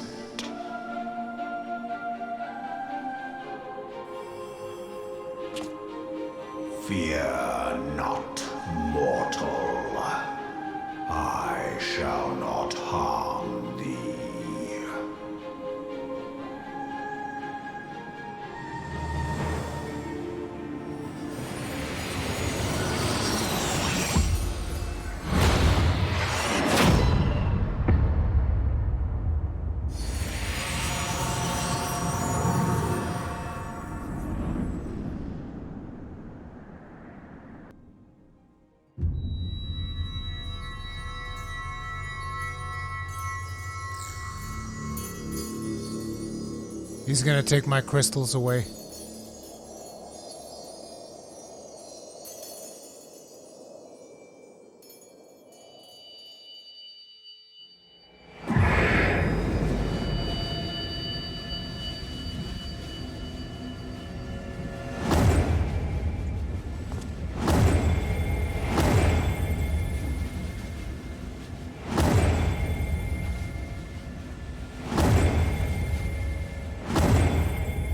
Holy shit. I can't even imagine what it must have been for players to see this cutscene.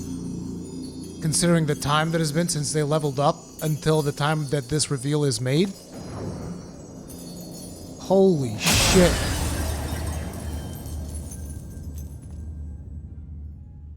He just took the echo away.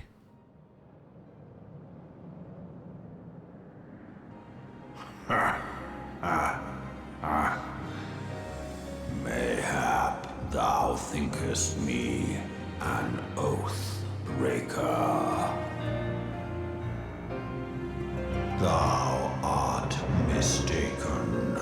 If thou comest to harm, it shall be by another's hand, not mine.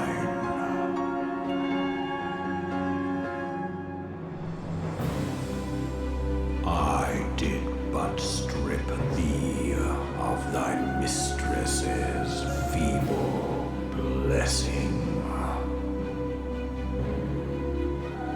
Thou didst profit much by her grace, but no more.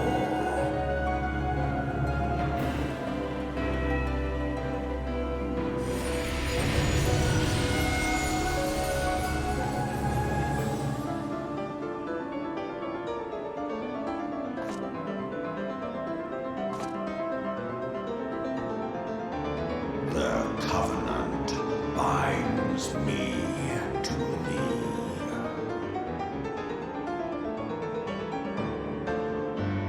I shall watch, listen, and wait.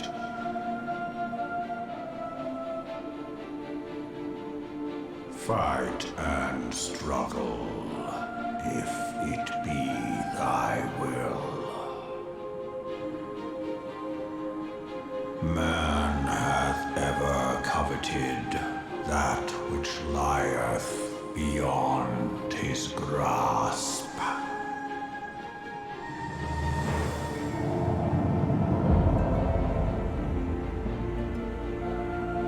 I drink of her body, and thence doth mine own find new life. When it hath grown whole, the loyal and penitent shall rejoice.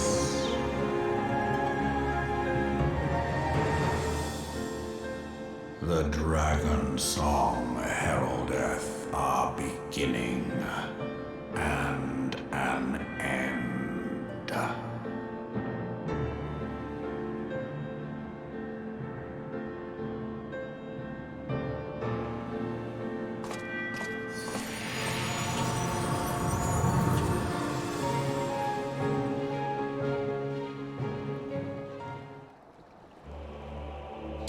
You may summon Midgar Sommer by selecting the corresponding entry within your minion guide under character in the main menu.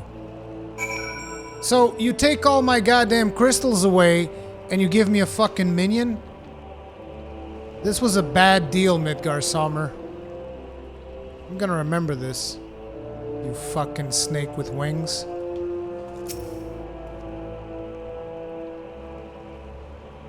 I was beginning to fear the worst. Were those explosions I saw? But you shouldn't waste time talking with me. Alphino left a message stating that you were to return to the Rising Stones at once. But yeah, guys, it's like, for me, I don't think it's as impactful as for a lot of players, because let me just check my played, my slash played.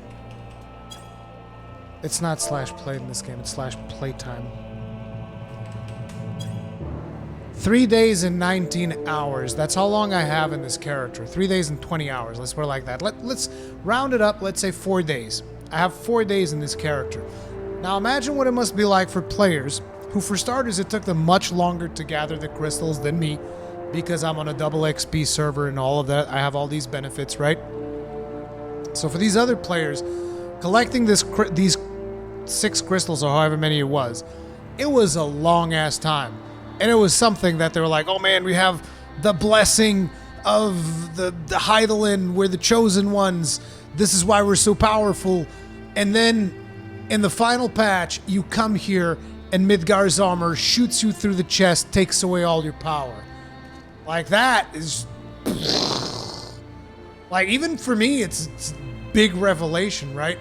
I can only imagine for people that were playing the game for 2 years with their characters, to suddenly be stripped of something that they spent that time doing, that is insane.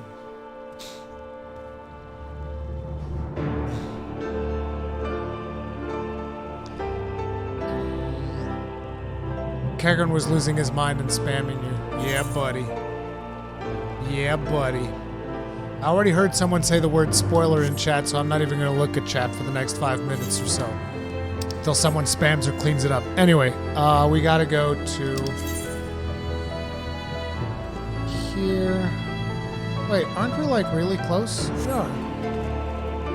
I keep forgetting that we're super close.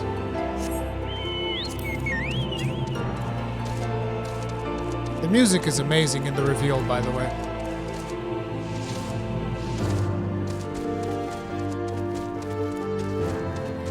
Now imagine a game where losing the blessing meant you couldn't revive. Yeah, imagine if they gave you permadeath from this moment onwards.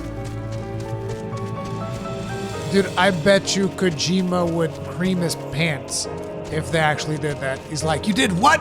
That's amazing! Kojima would be super excited. And then you killed the players forever? That was amazing! Can you imagine someone actually doing that?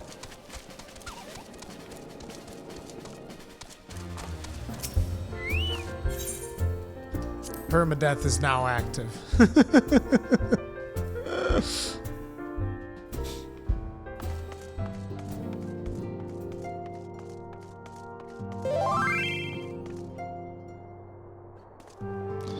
course you can get a G-invite, Avatress.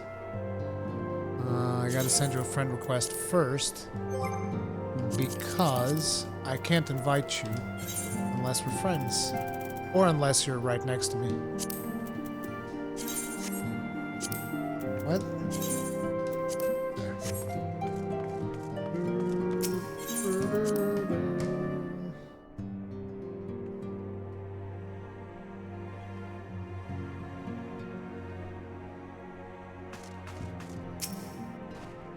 Praise the 12 that you are hale and whole. I came as soon as Minfilia informed me of Sir Americ's request. You have completed your investigation of the Keeper of the Lake, I take it? Then I would hear your report. Bad news, bruh. I'm not the Warrior of Light anymore. You conversed with Midgar Zomer? I swear, were anywhere else to make such a claim, I would regard with considerable skepticism. Are we to understand that the Worm Lord did not perish and has in sooth lain dormant these past 15 years? Less a resurrection, more rejuvenation for he who dwelleth in eternity, years passing as moments.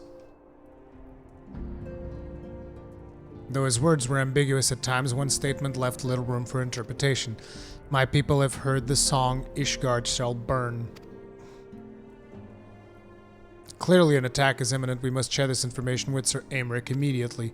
However, we dare not divulge your conversation with Midgar Zomer in its entirety. To even acknowledge that you heard the voice of a Dravanian is a grave but necessary risk, lest we forget men have been executed as heretics for declaring as much. For your own protection, and for the sake of our tenuous relations with Ishgard, the truth cannot leave this room.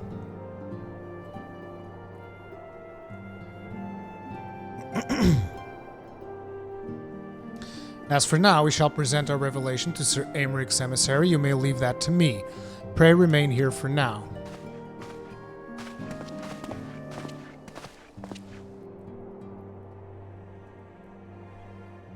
Is there something you are not telling us, Ruri? You seem different somehow. It is almost as if you are missing something. Something important. Sorry. Midgar stripped you of the blessing of light. Are you all right? How do you feel? I feel fine. It is a relief to hear that you are otherwise unharmed. It beggars belief that any could possess the power to deprive you of her blessing. Midgar Zomer made mention of a covenant, did he not? One of the ancient myths regarding Silver Tear Falls states that when the waters came into existence, so too did the Great Worm. Althik and Nemea, Brother Time and Sister Fate, decreed that Midgar Zomer ever watch over the source, from which all water and magic was set to flow. I wonder what if this was the covenant of which he spoke. 'Twas not with the gods with whom he treated, but Heidelin herself. Well, if he is watching over you as he claimed, mayhap you will have an opportunity to ask. Let us keep this matter to ourselves. I do not wish to burden our friends needlessly.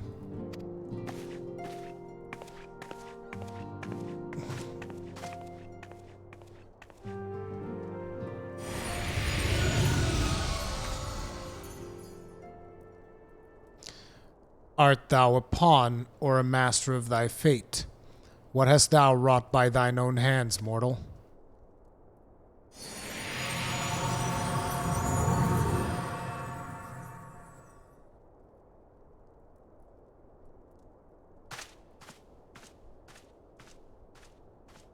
The thing is, theoretically now, we can't fight primals anymore.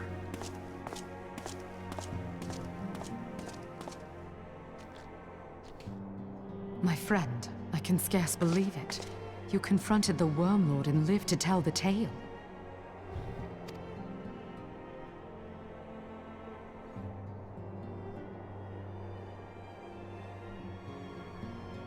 I give thanks to Halone for your preservation. Halone? It is our sole cause for gladness.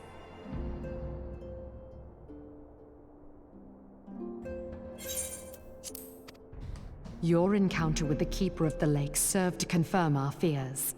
A great worm has roared, and it makes little difference if it was one of the two in Eorzea or any other. The Dravanians are coming. I am told that Ishgard has magical defenses against Dravanian attack, though I am not privy to their exact nature. Will they be enough to repel a massive force? Ishgard has weathered countless assaults over centuries. This will be no different. And now that you have confirmed the threat, none can ignore the Lord Commander's calls for the wards to be strengthened. I dare not presume to speak for him, but I expect the Lord Commander would sing your praises. I must away, but we shall meet again soon.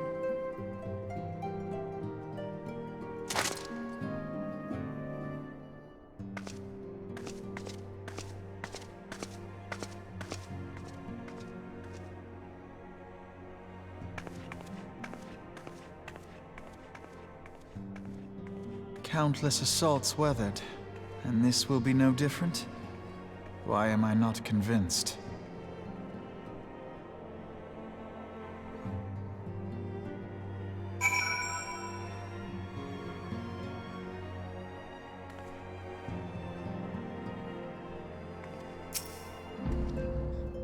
The Ishgardians have warred with Ravanians for centuries, nay, nearly 1,000 years. In all that time, not once have their enemies breached their defenses and entered the city proper. Yet regardless of how strong these magical wards may be, I nevertheless fear that the Ishgardians are underestimating the gravity of the situation. Though it was not Midgar Zomer who roared, a call to arms by one of the first brood cannot be ignored. Till such time as they choose to request our aid, however, we can do naught but observe the situation at a distance and pray that our fears are unfounded.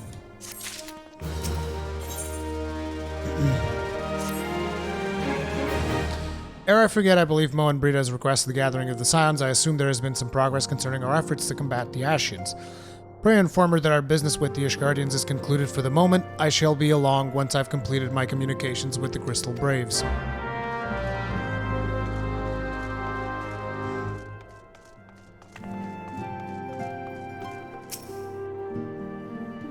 All done with your talk of dragons? Wonderful, because Ashians are next on the menu. Let's head into the solar, shall we?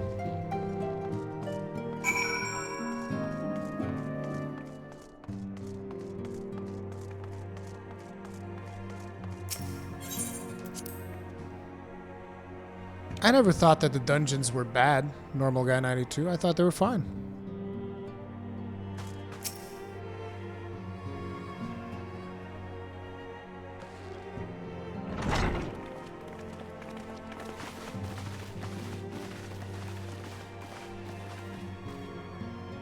Now that everything's calmed down a bit, relatively speaking I mean, I thought it might be a good time to share our progress on the weapon. I believe we're on the verge of a breakthrough. Well, don't keep us all in suspense.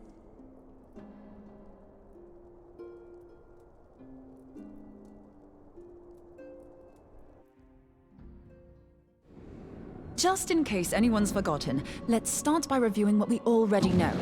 So, an Ascian is an immortal because its soul doesn't return to the ethereal realm when its host is defeated.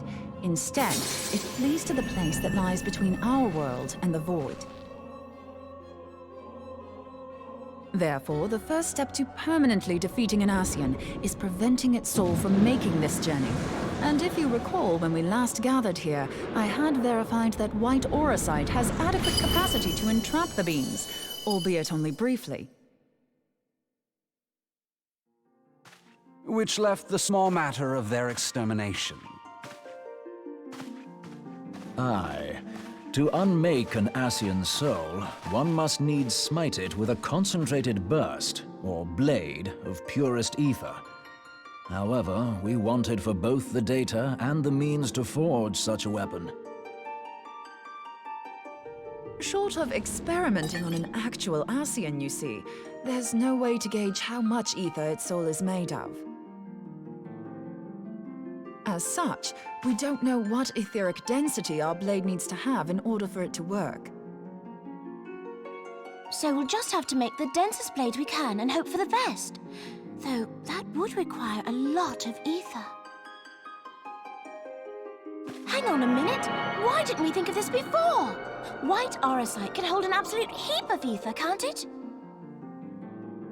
Please tell me you're joking. God's sakes, Ida. I feel as though I'm reliving the same scene over and over with you. How many times do you need to be told that white auracite cannot store ether for long periods? Being intangible matter, ether is given to dispersion. Only in its crystallized form is it a stable source of energy. I will test you later on this, so see to it you do not forget. Right, yes. It's all coming back to me. So our hopes rest on good old crystals again, do they? While they are certainly reliable, they leave something to be desired in the area of portability. Indeed. I am reminded of the quantity of corrupted crystals required to thwart Leviathan, and the extraordinary lengths to which the Lamentsons went to transport them. What if it should prove that a similar quantity was needed to destroy an Ascian soul? Or still more? I do not envy the poor sod who has to lug all of that around, on the off chance that an Ascian appears. That's the very problem we set out to solve, and I reckon we've found the answer. If it isn't practical to lug around the ether we need, we'll just have to draw upon another source. And the only viable source is the land. If you mean to tap the Great River of Ether, know that it will entail considerable risk. Meddling with the currents may well induce a surge like to the one which despoiled Mordona. Give me a bit more credit, will you? Why would we need to tap the river when there are veritable reservoirs jutting out all over the land? Aye, I speak of corrupted crystals. It might be that their aspect is out of balance, but a crystal's a crystal. It contains ether, and we can help ourselves to it. While corrupted crystals are indeed abundant, there is no guarantee that they will be in close proximity at a crucial moment. But what if we don't need them to be? What if we could tap their power from afar? A malm away, say? If we could do that, we'd have ready access to ether aplenty in almost every corner of Eorzea.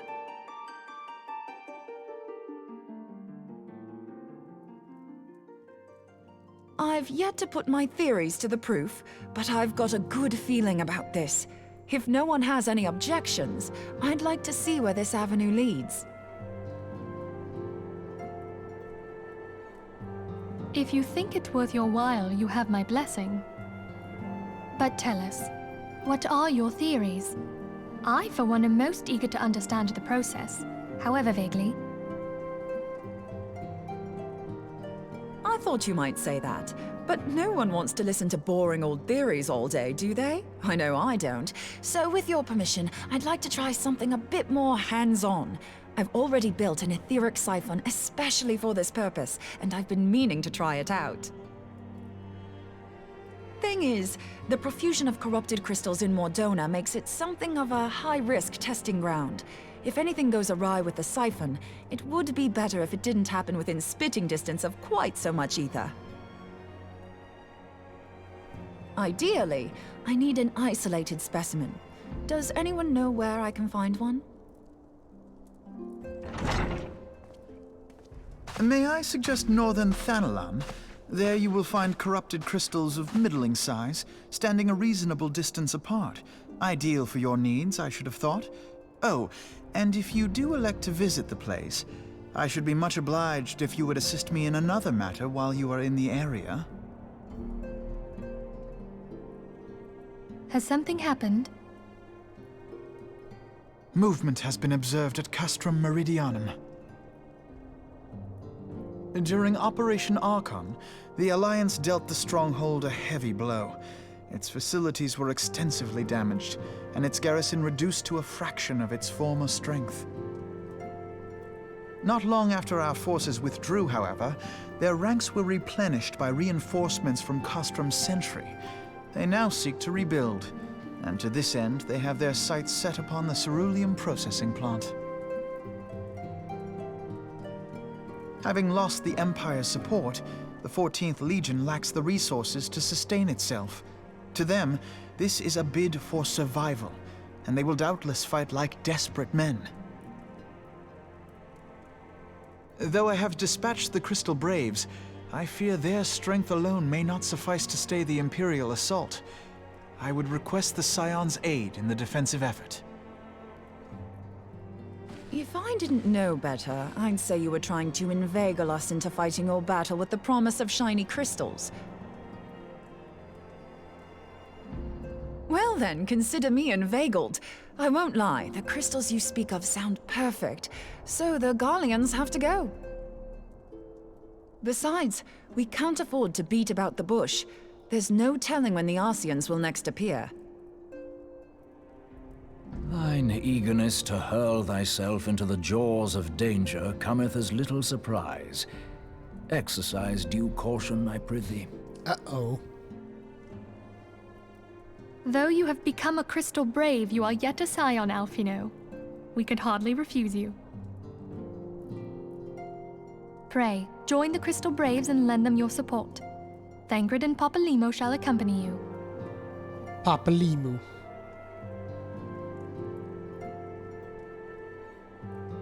Ida and Yashtola, in the meantime I would have you assist Moonbreeder. Scout out the crystal clusters, that the testing may commence as soon as the Garlean threat has been eliminated. Dude, Ida is useless for that. Ida should just be like in the front lines. I shall continue mine own experiments on white orosite. Thank you, Arianger. Everyone, pray see to your preparations and depart as soon as you're able. Go well, and be safe. Ida doesn't have the smarts, man. She's a little punchy.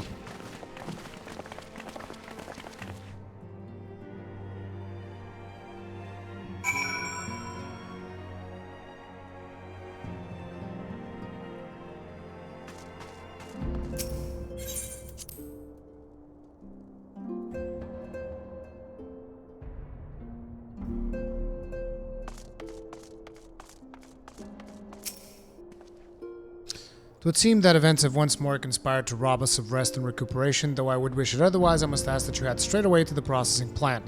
The 4th have already deployed to the area and await the arrival of the Scions. Wilred will brief you on the developing situation. Meanwhile, I must rendezvous with Captain Ilbred at our headquarters in Uldai. She'll take command of our forces there with a lighter heart, knowing that you go to support the front lines.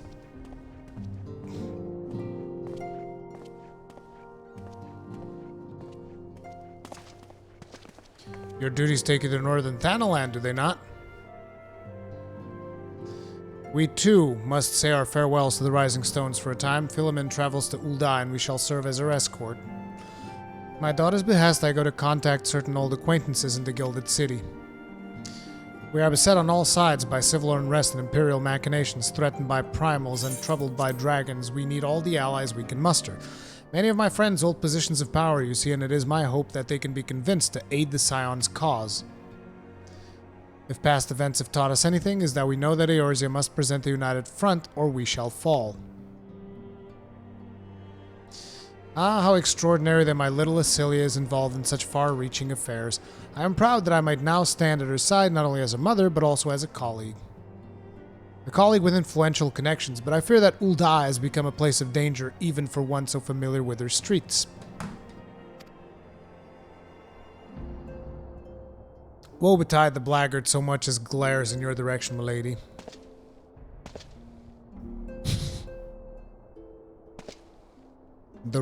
Not Roegden. Wait, it is Roegden. No. Are Roegdens the cats? No, the Roegdens are this ones. The Rothgars are the cats. I shall be well protected, it seems. Shall we be on our way, then?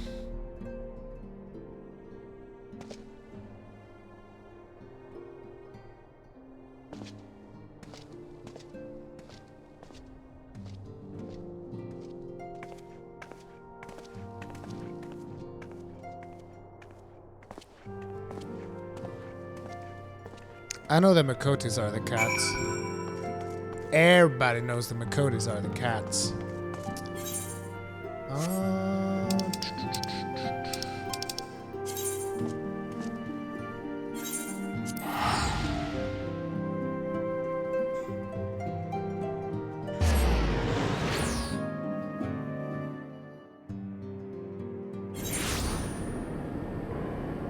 Oh yeah, the lions. Because there's already the other cats, never mind. When I said the cats, I meant the new cats. Therefore, the lions. I guess I should have made that clear. The inside? No. Is that probably above? No, he's actually outside.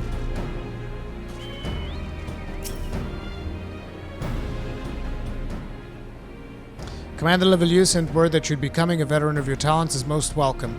Not that I don't think we can handle the situation, mind you. I've learned a trick or two since that disaster with the Amalja.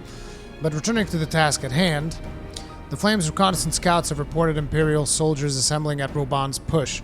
Such a force is likely interested in one thing, getting their hands on the resources found here at the processing plant. The Garlands could begin marching on us at any time, and I think it's time we speak with Lieutenant Edelstein to finalize our counter strategy.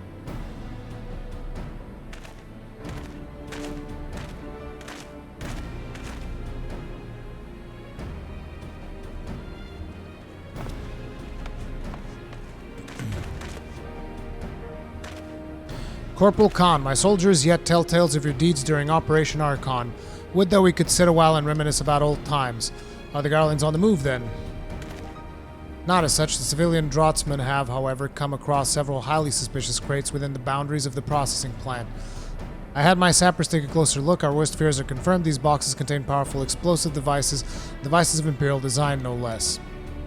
Found inside the plant, you say, but how? We've had guards stationed around the perimeter day and night. It is likely the plant was infiltrated long before the Braves arrived. Master Thancred, have the Scions come in force then? All who could be spared, yes. Now there are likely more of these Imperial explosives about the place, so I suggest we spread out and conduct a thorough sweep of the compound. Considering the volatile nature of ceruleum, allowing them even one such device to escape our search may lead us to enjoying an uncomfortable close view of a rather spectacular explosion. Right then, I'll pass the word to the 4th. What exactly should we do with these crates should we find them? Bring them to me, carefully mind you. My sappers will render the devices harmless, as they did with the first batch we found. Very well, let's get started, shall we?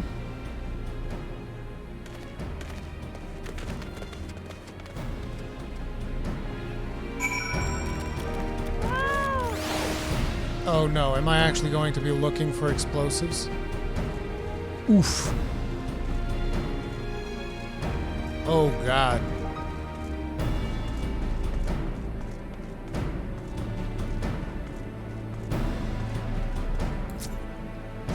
Okay, I see one over there.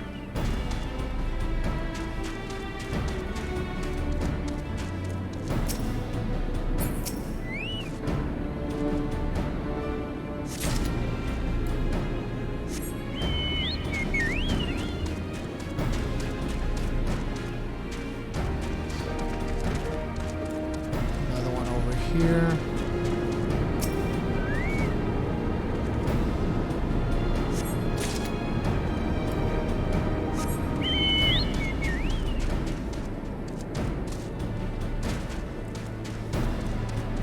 Oh, I can't actually go inside the facility?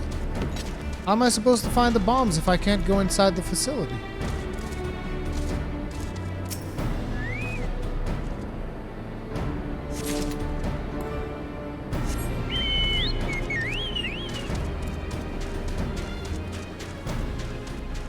Wouldn't make a lot of sense for them to put it here because there's nothing here to blow up. So I just gotta find something else that would be advantageous for them to explode.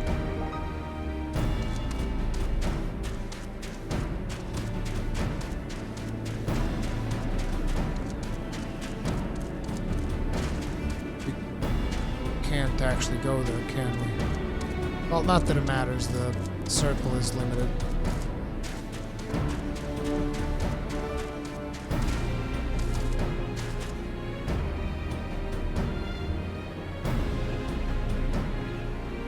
There it is. I'll have to climb up that pipe. How do I... Oh, there's some stairs over there.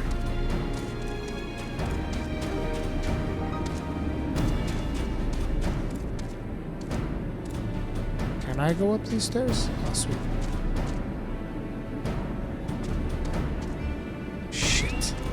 Let's get off of the chocobo.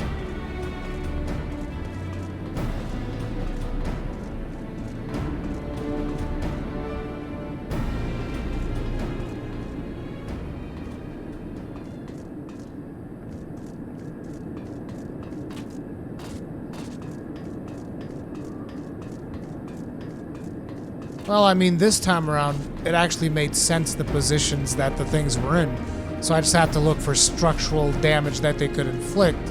So it was fairly easy.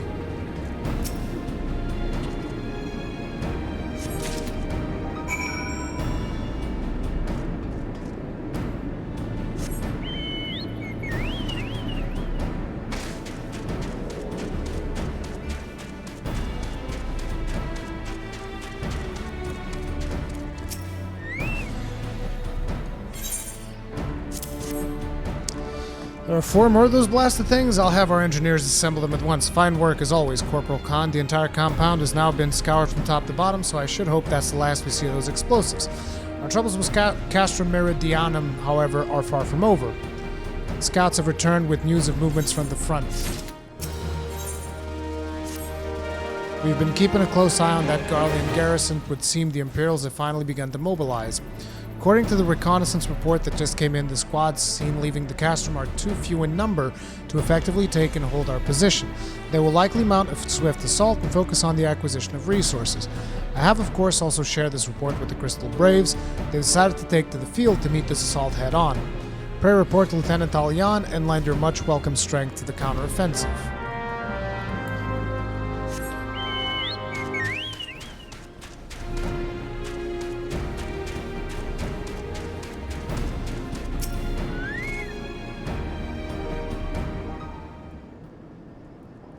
Glad to have you with us, Rui. I'm sure Lieutenant Edelstein has explained the Garleans have deployed a small force from Castra Meridianum. Their main column assembles to the north near Ndalamut's talons, but we've also spied several squads attempting to conceal themselves on the approach to the west. This fucking guy. They wish you to run forth and commit suicide to battle with the main column move, leaving the detached force free to raid the plant and pillage supplies. Not much of a strategy, but these are desperate men. Captain Ilbert.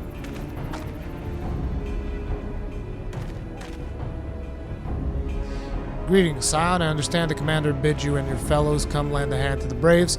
With such mighty heroes at his disposal, the Fourth should have little trouble contending with aught the Garleans might throw at them. But even you cannot be everywhere at once. The Third was getting restless holed up in Ul'dah, so I marched them out here to fill any holes in the plant's defenses and add their numbers to your counterattack. Reinforcements are welcome. We've enough soldiers to divide our own forces and safely engage in the enemy far beyond the walls. It would be best to avoid staging a battle anywhere near this much ceruleum. Let's take the fight to the Garleans. Wise course indeed. I shudder to think of the consequence should any of these storage tanks be exposed to fire.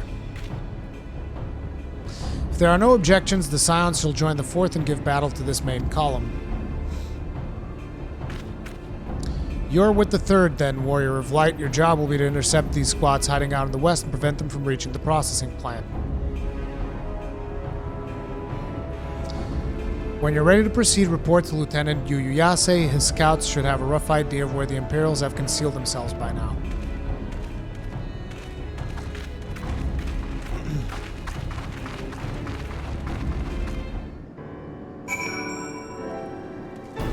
I suspect that guy is here to sabotage us.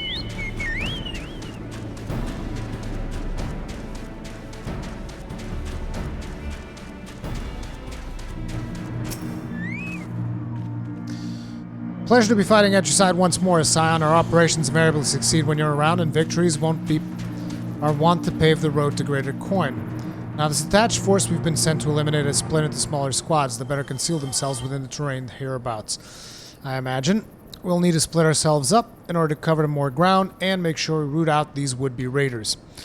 And seeing as you're an army unto yourself, I've assigned you your own areas to clean of enemy soldiers. This will be a simple search and destroy.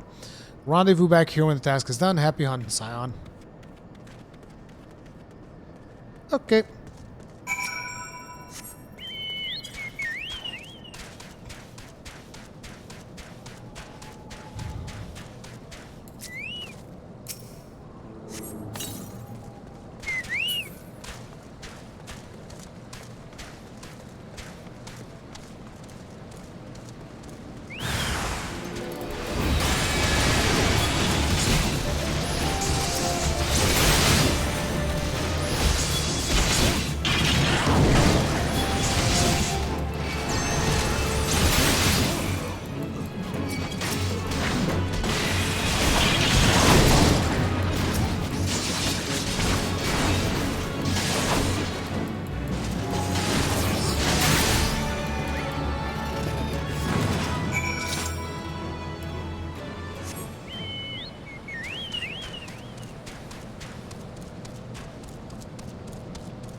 That was it? 2 squadrons? Ketnet, I think we're pretty close to the end. You seem grim, Scion. I'll take that to mean that between us, more than a few Garleans won't be making it back to the Gostrom.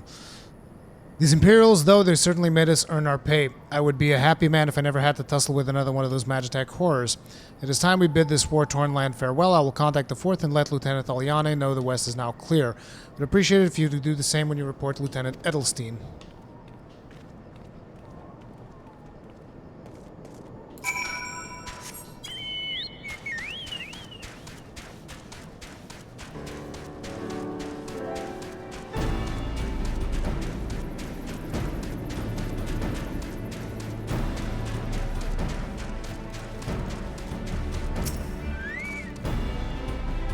Corporal Khan, what news of the Garleans?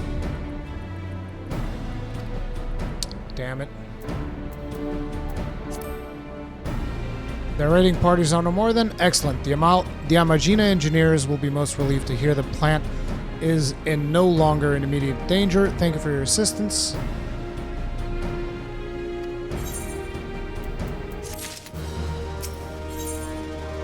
An uninvited Ashu. Lieutenant Edelstein appears concerned for Moen Breeder's well-being. You must be anxious for word of your fellows. Lieutenant Alyan has reported a sound victory over the main column, and informs me that the Scions have already turned their attention to their other duties. All but one, that is, the Roic Den lady with a large axe, would appear she has chosen to remain at the site of battle. I know not what task keeps her from returning to civilization, but Northern Thanalan is no place to wander alone. Even for a capable sort as her, I would certainly feel better about things if you could check in on her before you continue on your way.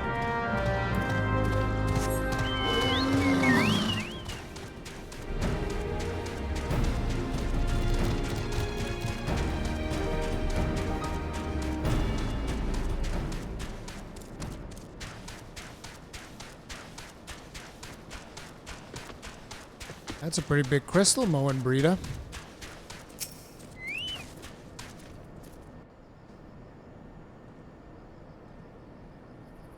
Hold on, I won't be a second.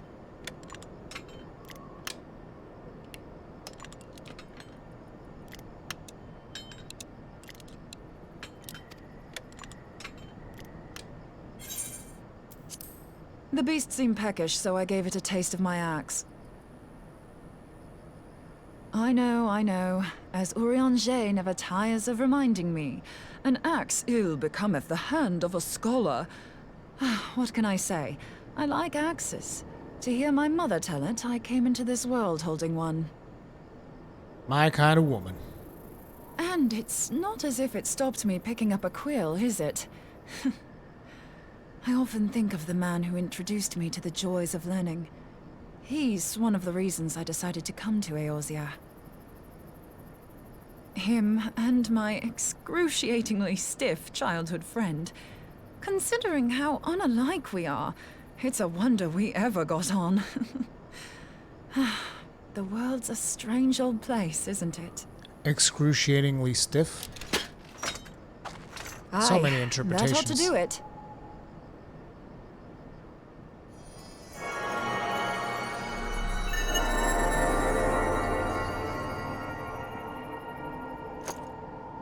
So far, so good. At these concentrations, it shouldn't matter too much if something goes awry. Just enough ether to make it interesting. Did you see that? The way the crystal glowed? The siphon works, I'm happy to say. With a few refinements, it should satisfy our appetite for ether, which just leaves the small matter of forging our blade. I'm not sure how to go about it just yet, but I swear to find a way. I'll put a blade in your hands if it's the last thing I do.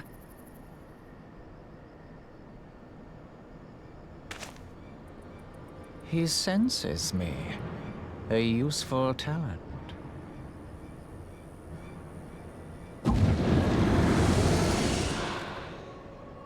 Hanassian, are they onto us? By your brand, I see you are an Archon of Sharlayan, keeper of knowledge, seeker of truth. Meddler. I don't know what the hell's you're saying, but I don't much like your tone. Your instincts serve you well. But come, be not unsettled on my account.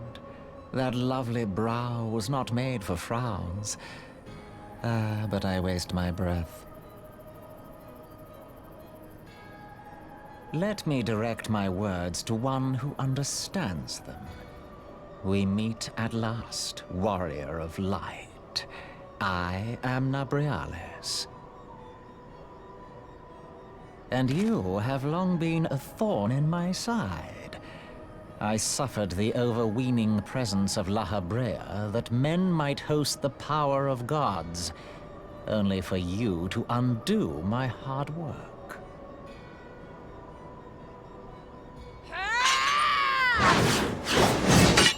Oh, bugger. Do settle down. You must concede that I acted in self-defense.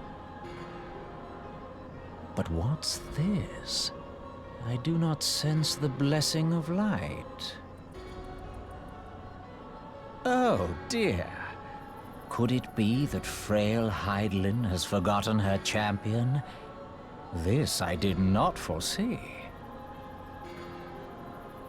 Shorn of light as you are no longer a threat. And better yet, the seal is broken. Now is the time to claim the staff. With it in my grasp, I shall rise above them all and take my place at Lord Zodiac's right hand.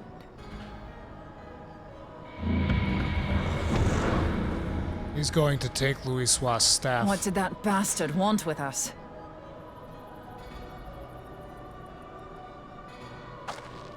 Nobrialis, he calls himself. With charm like that, I'll bet he has maidens falling at his feet, unconscious. But this staff, you say just talking about it had the bastard grinning like a brat on his name day. Must be quite a staff. Oh, gods. He means Tupsimati, Master Louisoix's staff. Yep. Minfilia's in danger. We have to get back to the Rising Stones. Because I don't have the power to stop them anymore.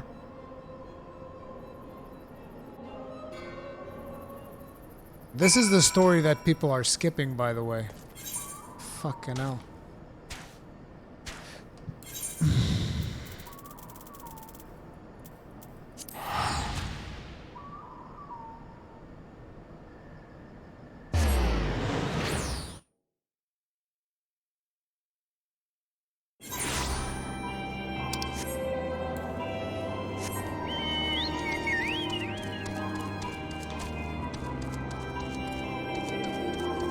God damn it.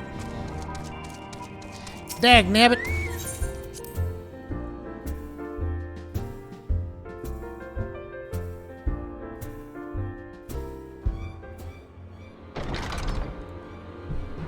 You're here.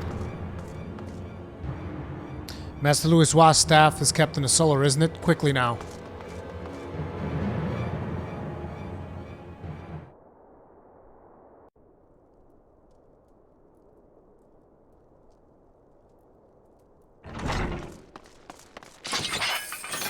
You two!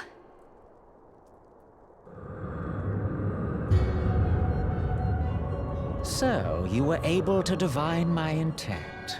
What now, warrior of light? Ah, but that name is no longer fitting. You have become decidedly dull, and quite incapable of barring my entry.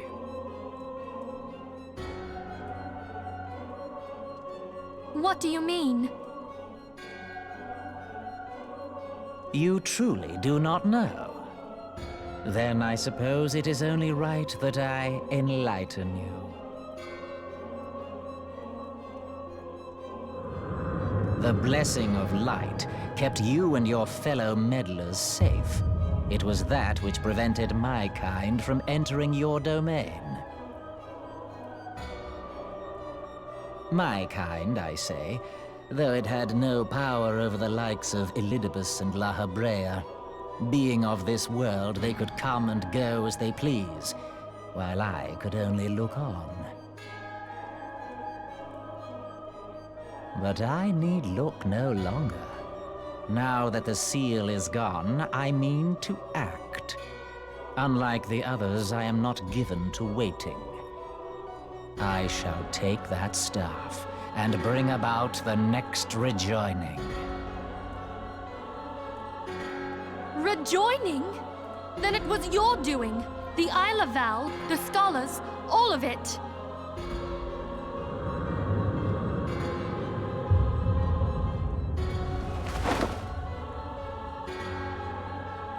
You will not harm her!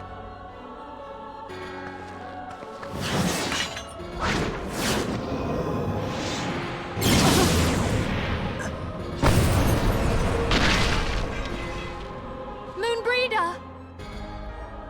Why must you insist on forcing my hand? Did you learn nothing from our last meeting? Ah, but I forget. My words fall upon deaf ears.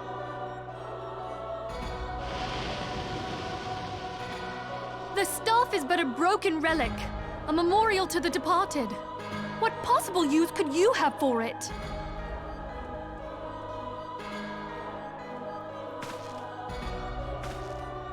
What use? You mean to say that all this time you kept the key, never knowing what it was you possessed? The staff Tupsimati, or rather the stone tablet it bears, is host to a great power. Together with the horn, it can be used to draw vast quantities of ether from its bearer's surroundings. How else do you think Louis Soir was able to invoke the power of the 12 without making them an offering of crystals? Summoning requires not only prayer, but a profusion of ether. Even a child knows that. If I did not know before, you may be certain I do now. But above all, I know that we cannot allow this staff to fall into your hands. I will die before I let you take it. Insufferable woman. I would happily end your miserable life here and now. Alas, Elidibus would never let me hear the end of it. Very well. If you will not part with the staff, I will take you too.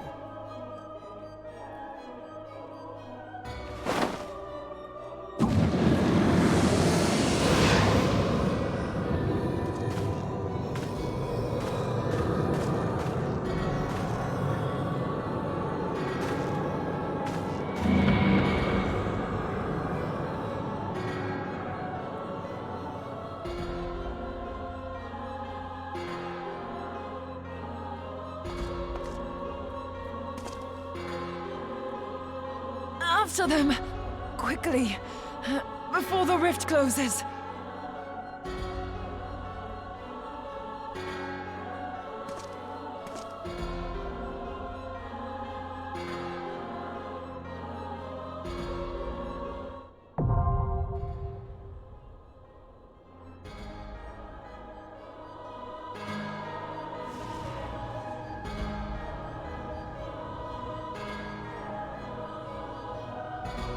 Wait, which is the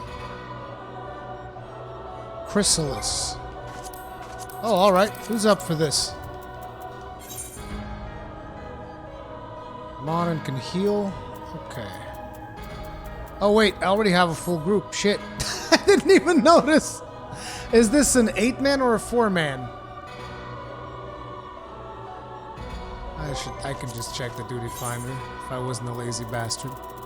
This is an 8-man? Okay, good. Then yes, let's bring Lyke as well.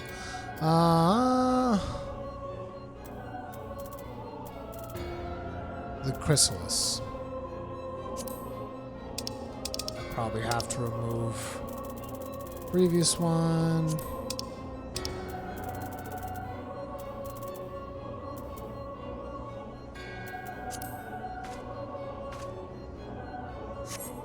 Before we queue though, let's go ahead. Friends list. Let's get like an angel. Invite to party. No symphonic music, but you need 2 names. And I like Ruri Space Khan more than Rurikan something.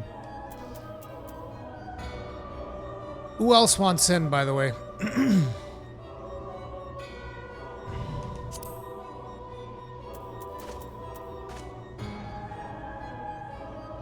Well, I remember Fate. Or at least I try to remember. I will still mispronounce it a couple of times.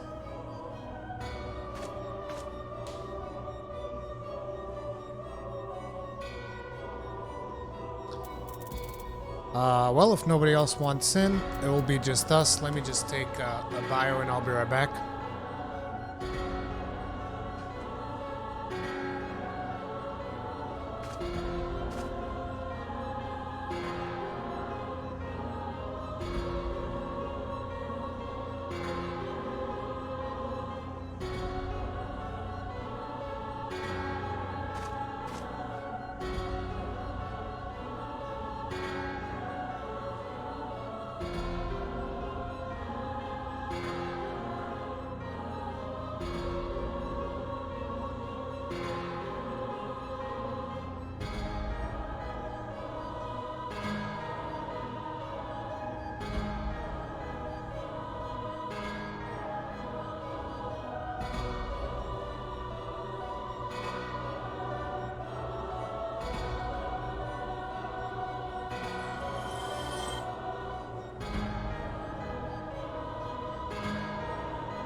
Too big a name, Stephen Gagne. I don't like huge names. I can join in Ketnet. Do I have you in my friends list?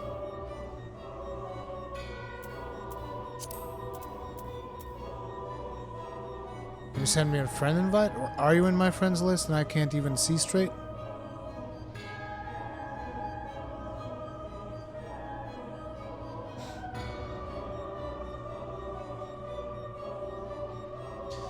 If you need people, okay, I can invite Tread in as well.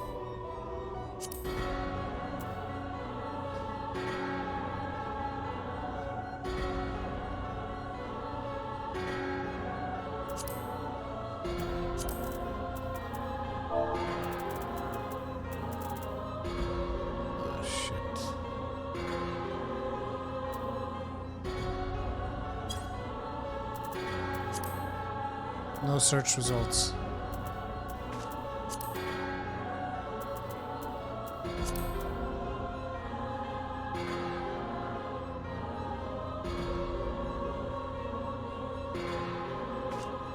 You know, many cutscenes later show a bit of emotion from the player, but sure looks like the look of a dead man. Yeah, that is.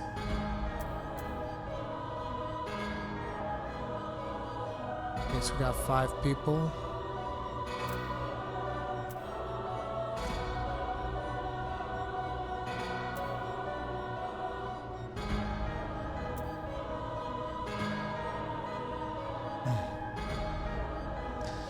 It's the problem, but the thing is, my character's face without that mustache, he is terrible.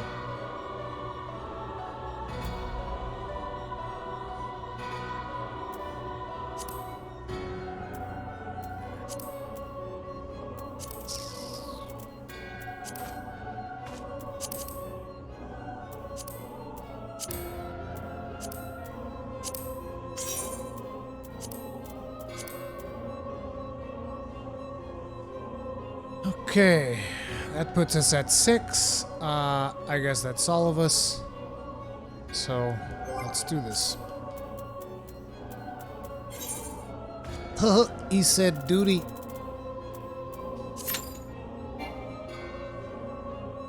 God damn it. Oh well.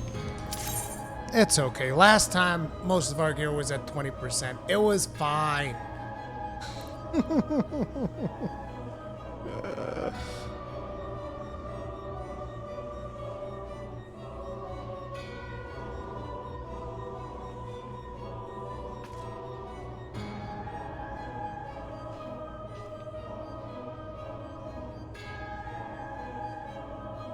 Yeah, sure, I'll main tank. I have no idea what the strats is, so I've been main tanking this whole time.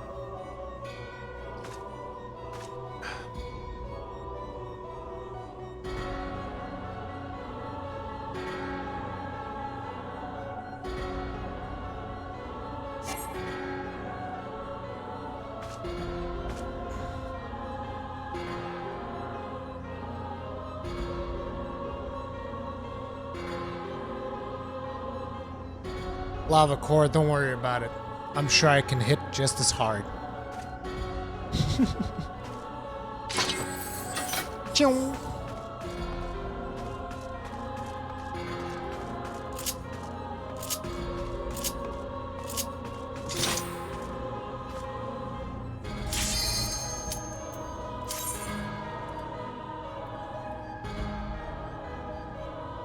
Busy work being the operative word, Symphonic Muse. There's a lot of busy work in Final Fantasy XIV. What the fuck? Are all the healers AFK? What the hell's going on?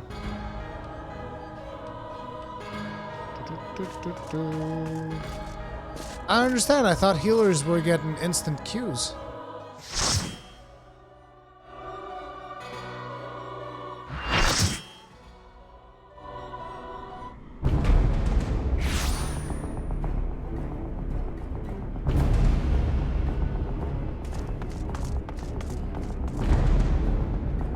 Holy shit, we're confronting him right on the Arena of the Ashes. I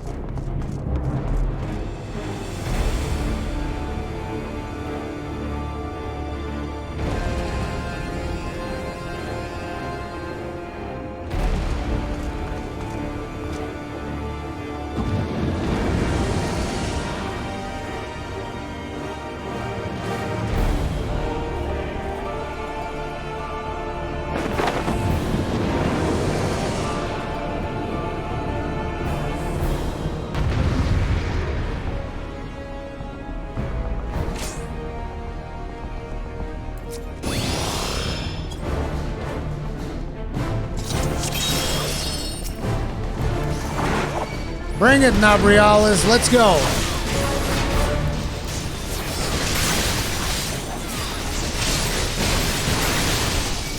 Oof. That hurts like a motherfucker.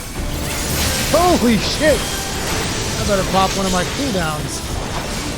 Fuck that noise.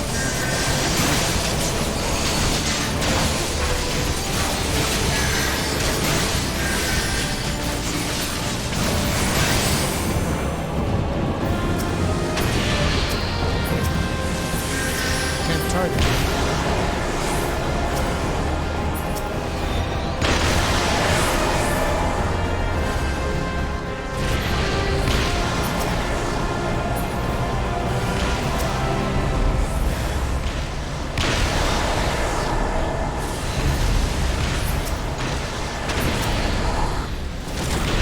So we're playing goalies.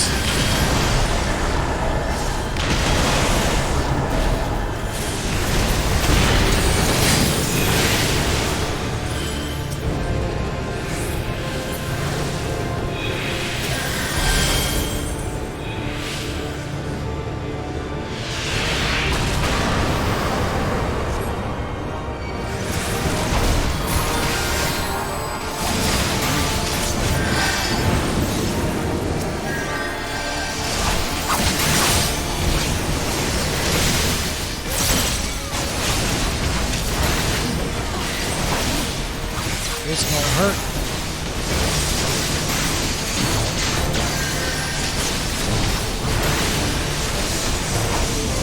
Is that the best you got, you pussy? Okay, that's gonna hurt again. Fuck. Maybe I should have kept my mouth shut.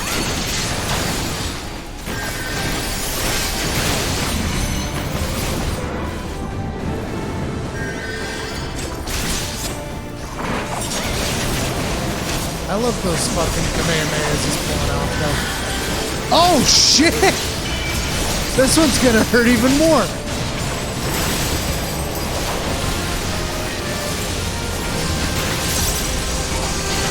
Woo! Bring it!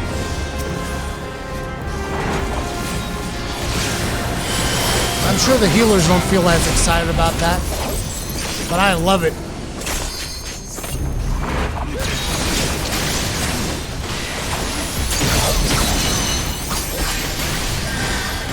Okay, I got this. Don't worry about it. No problem. No problem whatsoever. Ain't nothing but a thing. Bring it!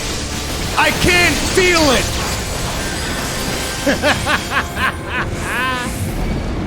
I'm drunk with power. Oh shit, okay. Now we're playing goalies again. I'll take this one. Okay, oh no, there's a big one over there. Oof. But you guys are too fast, I can't keep up. Okay, I'll get this one, for sure.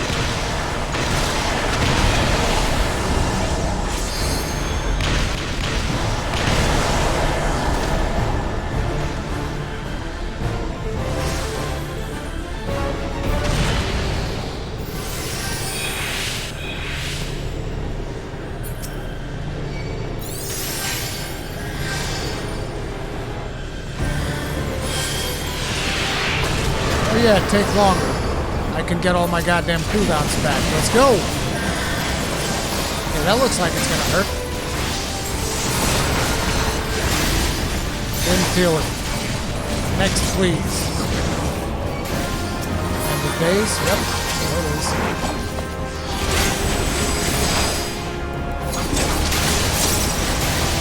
That doesn't hurt that much. Pop my shield for it. Days.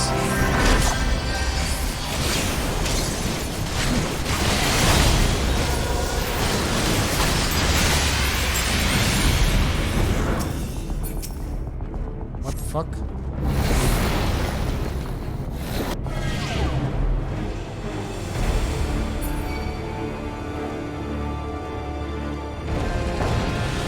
Vision's plans has been expanded tenfold.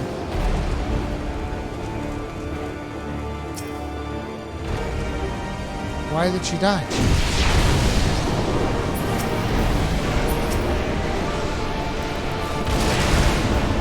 I assume we split the damage.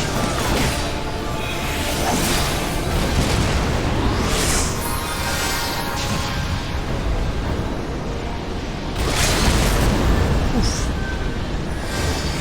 I'm not sure I have this. Let's try.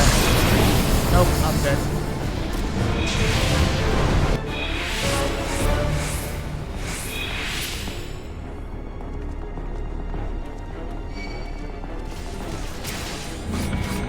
He's still aggro to me even though I was dead.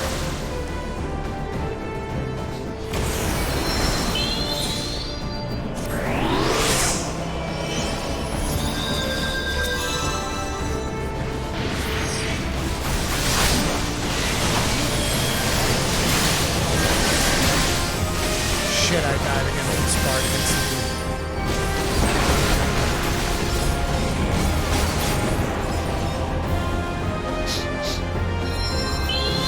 Oh, sweet. You get 2 battle reses? That's fucking impressive.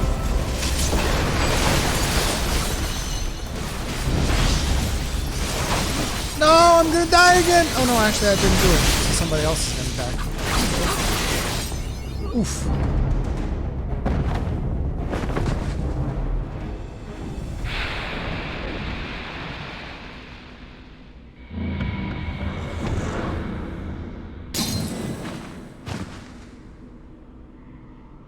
Oh, there's no limit on resing in battle in this game? I wasn't aware of that.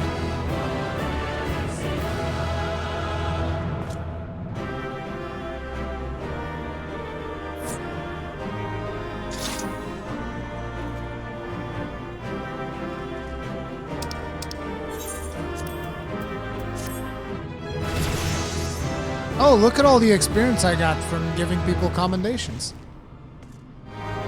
That was fucking sweet.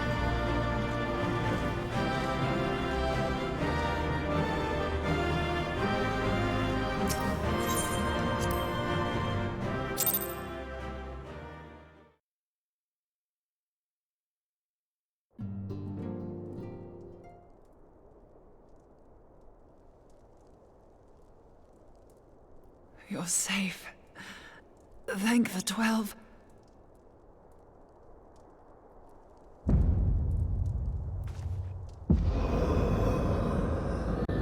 Now! Use your thing!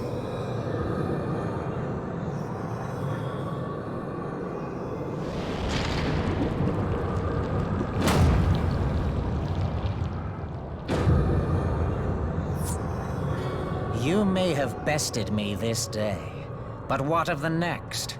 What of all the days to come?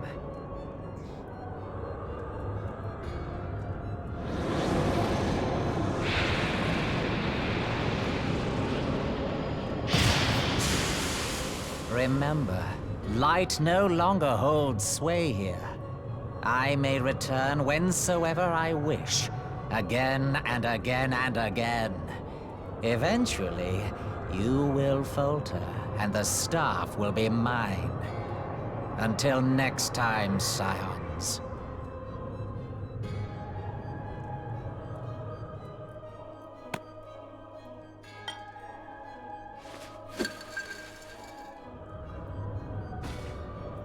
Do it!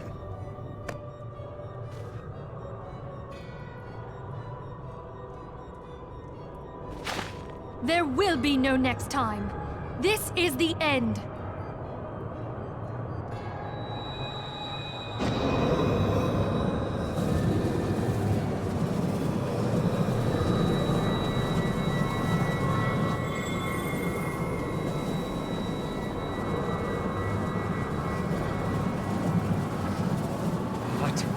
What trickery is this? How are we going to make the blade? No! Cannot! No!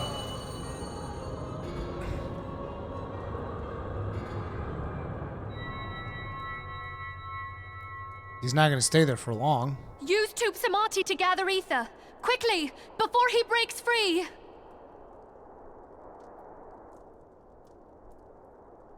Make sure you do your nod before you actually do what matters, you idiot. Concentrate! Call to mind the time you struck down La Habrea with the Blade of Light.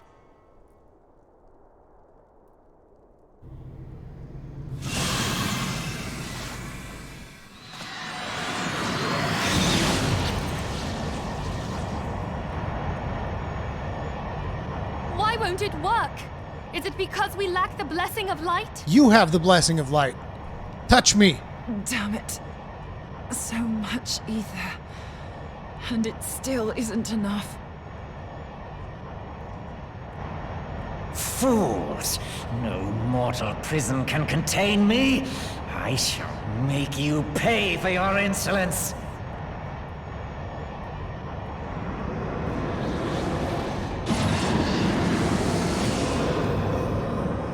This is some Dragon Ball Z shit. Please, Mother Heidelin, hearken to our plea. Lend us your divine light.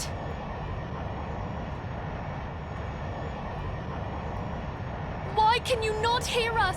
Do our words no longer reach you? She's not strong enough. If only we had a bit more ether.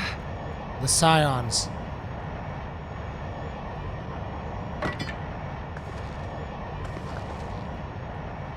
She's gonna kill herself. Moonbreeder, what are you doing? Master Louisoix, I understand now the choice you made. In death, there is life. Farewell, Urianger. You damned old coot. But excruciatingly stiff.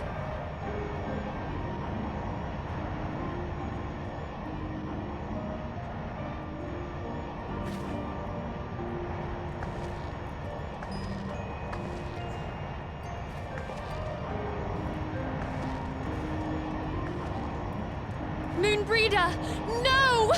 You mustn't!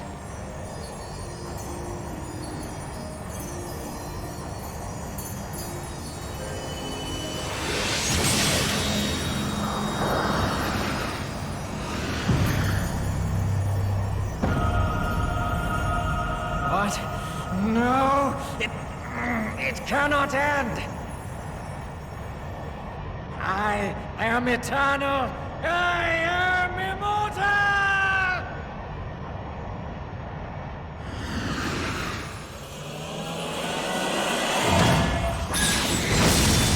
Kamehameha!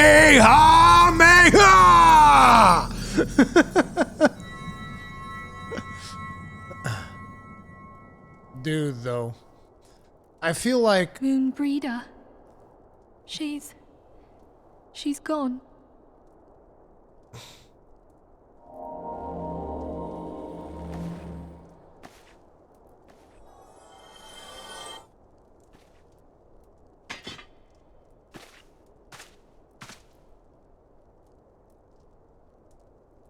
You did it, my friend. The Ascian is dead. We're going to need more ether next time. This device is a legacy of Moonbreeder's toils and sacrifice. I shall hold on to it for safekeeping. Minfilia, are you all right?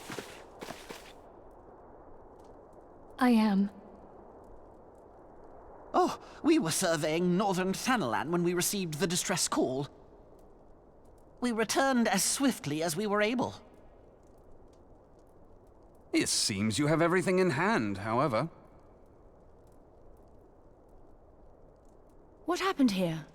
Where is Moonbreeder?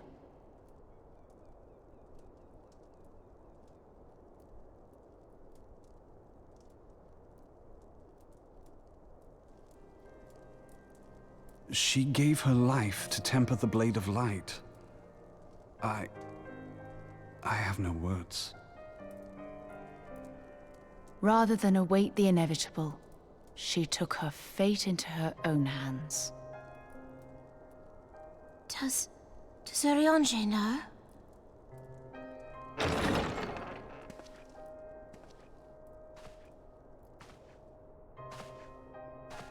My friend, there is something I must tell you.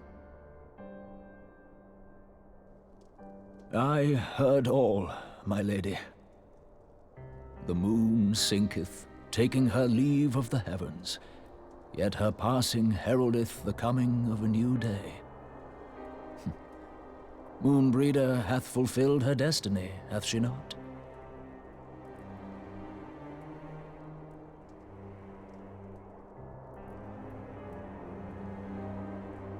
Long ago, far across the seas in the Charlayan motherland, Moonbreeder and I did study under the sage tutelage of Master Louisoix. Full oft did he impress upon us that knowledge existeth to serve the greater good. This sentiment, however, was contrary to the nation's policy of neutrality, which censured intercedence in the affairs of foreign lands. In spite of vehement opposition, he founded the Circle of Knowing, and journeyed hither to the heart of Eorzea. Through his noble sacrifice was the realm spared its doom. Yet this great soul, whom all should rightly have honored, was branded a pariah in his own land. His peers did accuse him of forsaking his duty as a man of learning, and of meddling in the course of history. When he left Charlayan behind, Master Louisoix gave no word to signal his intent to Moonbreeder.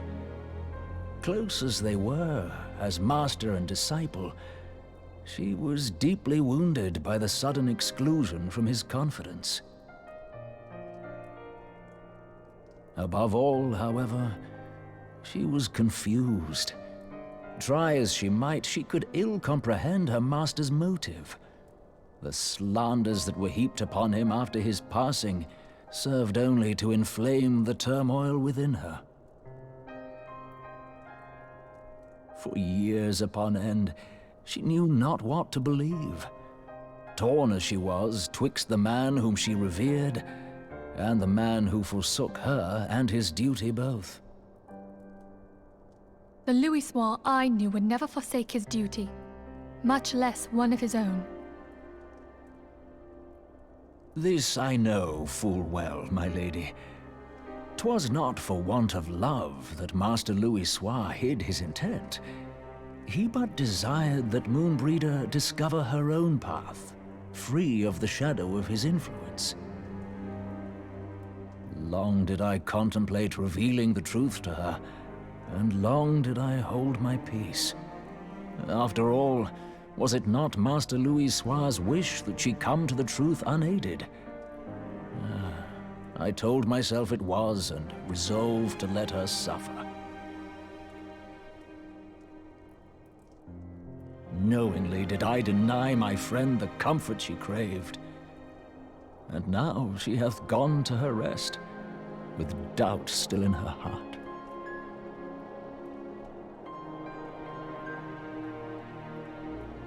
Speakest thou in earnest? Did Moonbreeder truly come to understand Master Louisoix's will before the end? The realization hath set her free. She may now find the peace which hath for so long eluded her. Oh, Moonbreeder, my dearest, how I shall miss thee.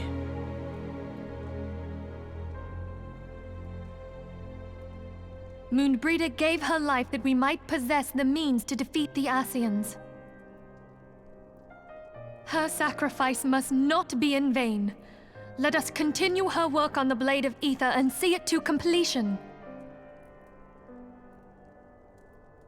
My lady, I would mourn Moonbreeder in mine own way. I beg your permission to return to the Waking Sands. Of course, my friend. Take all the time you require. We shall be here should you have need of us.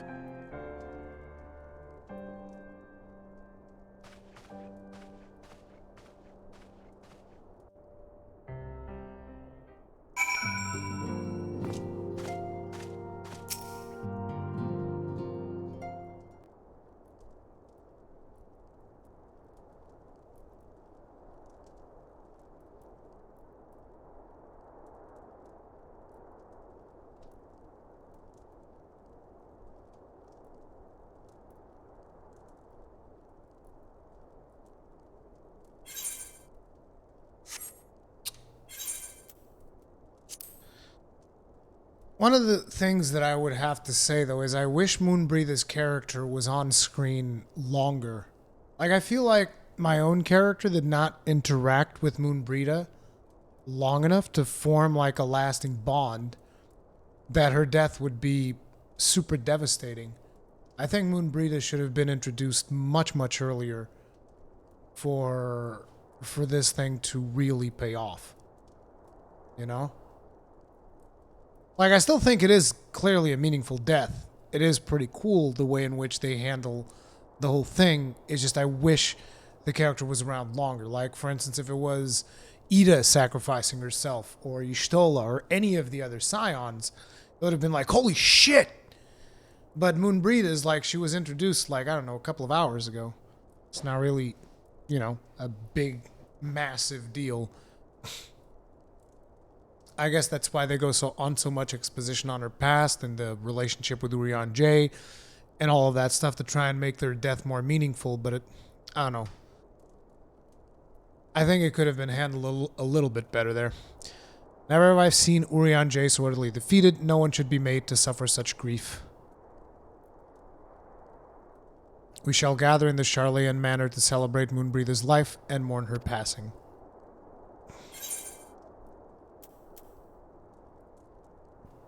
Direct hit, critical hit determination.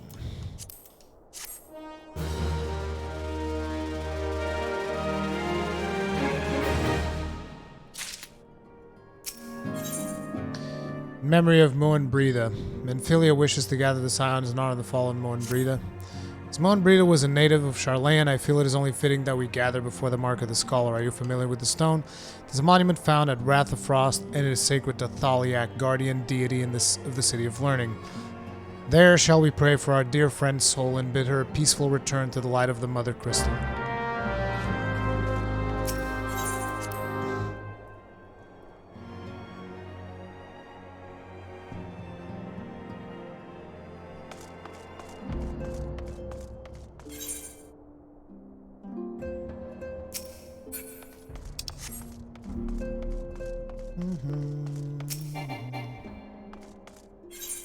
Can't be many quests before Heaven's Word now, right? We gotta be close.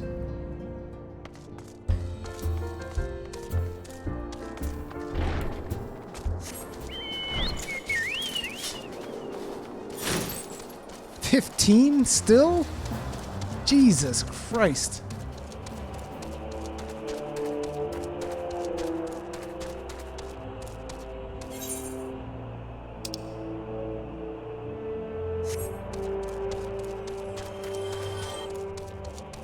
$16 actually. Holy shit.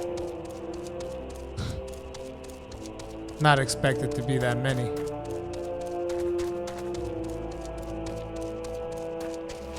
$16 and 2 hours of cutscenes? What the hell?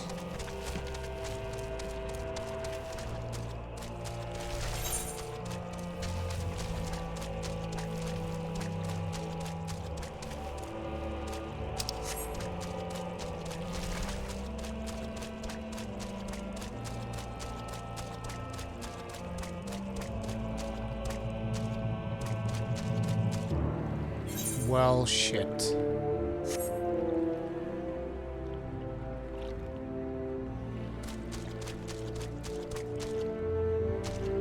This map fucking sucks. I have to go from there.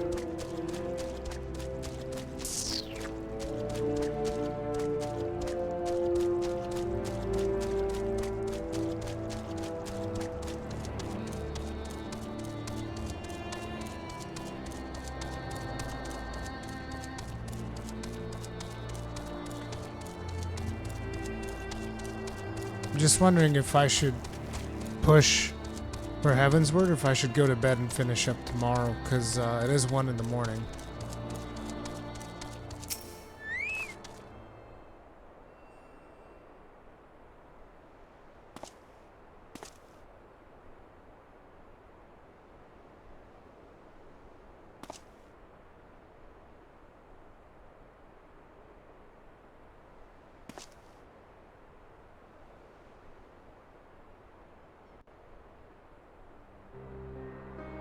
Yeah, we'll finish this quest and I'll probably head off.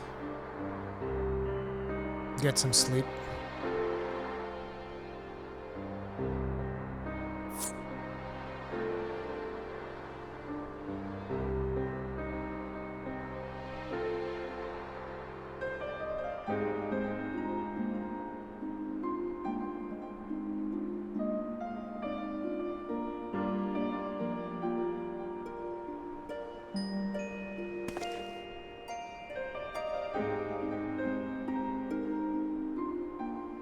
Forgive me, Moonbreeder.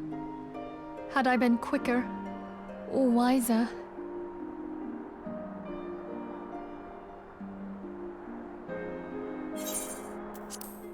But I was not, and you paid the price. But you would not suffer us to wallow in our sorrow, would you?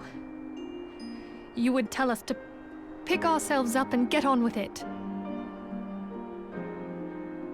And so we shall. We shall defend this realm and her people to the last.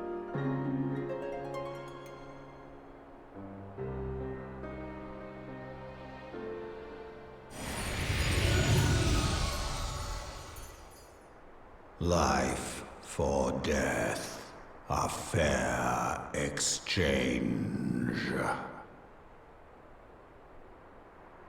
Other bargains will be struck.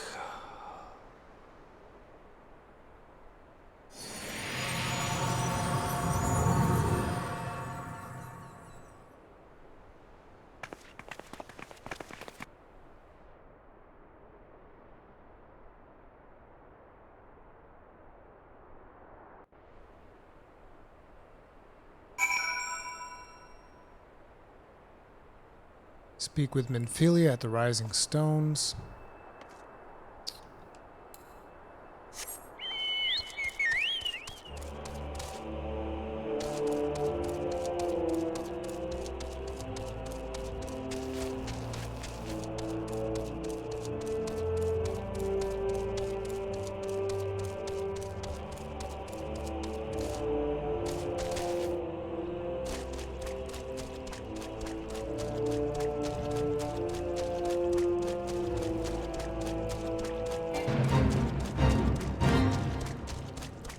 Yeah, when you live for 5,000 years, the lives of some people that barely live to reach 100 don't really mean much.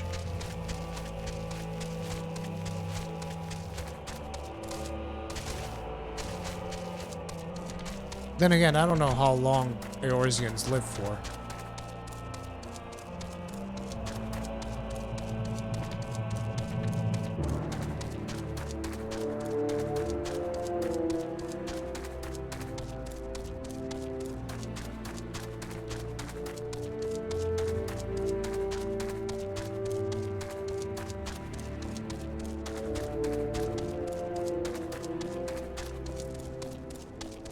I would assume the Elizans would live considerably longer.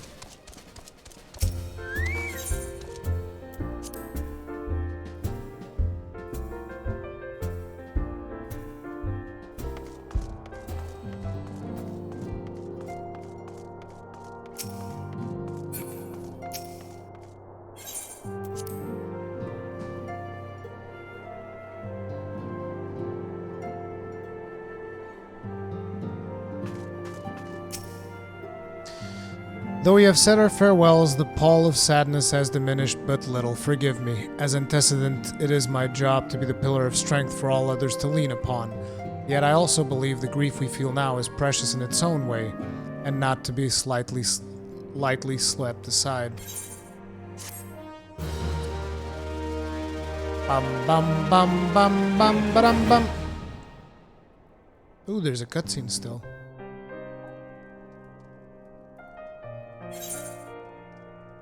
As if a dagger has been thrust into my breast.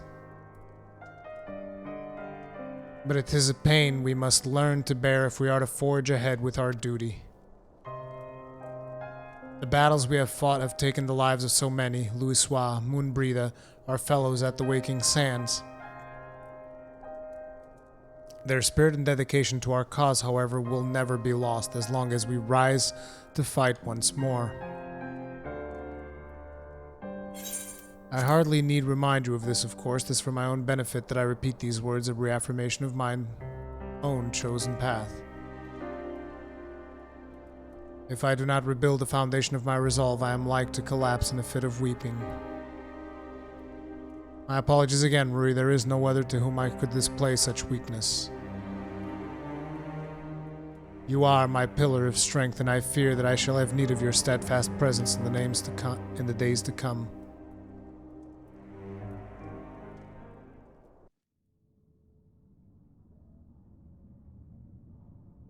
A victory won, a comrade lost. To honor the fallen, the living forge ever on, towards the light of a new day.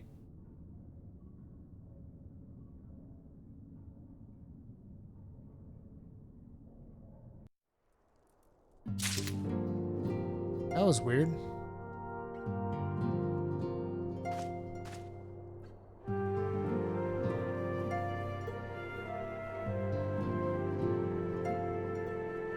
Okay, let me just see who we are going to read.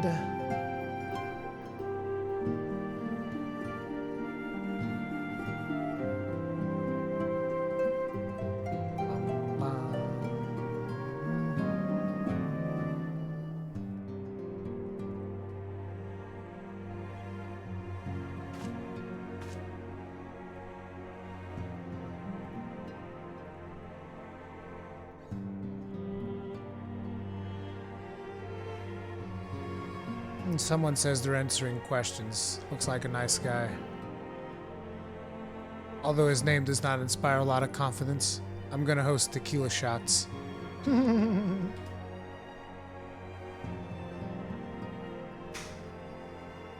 Okay, you guys. That is gonna be it for today. Tomorrow, I'm not exactly sure how we're going to be doing it, because tomorrow I do also want to spend some time with my family, so we'll see when I can stream. But just pay attention, stick around, follow, and if you really want to know exactly when I go live, we also have a Discord, and there's a channel there where I always announce before I go live, the live stream channel, to let people know that I'm going live, because I know that probably a lot of you want to follow up with the story and stuff, my reactions and all that good stuff.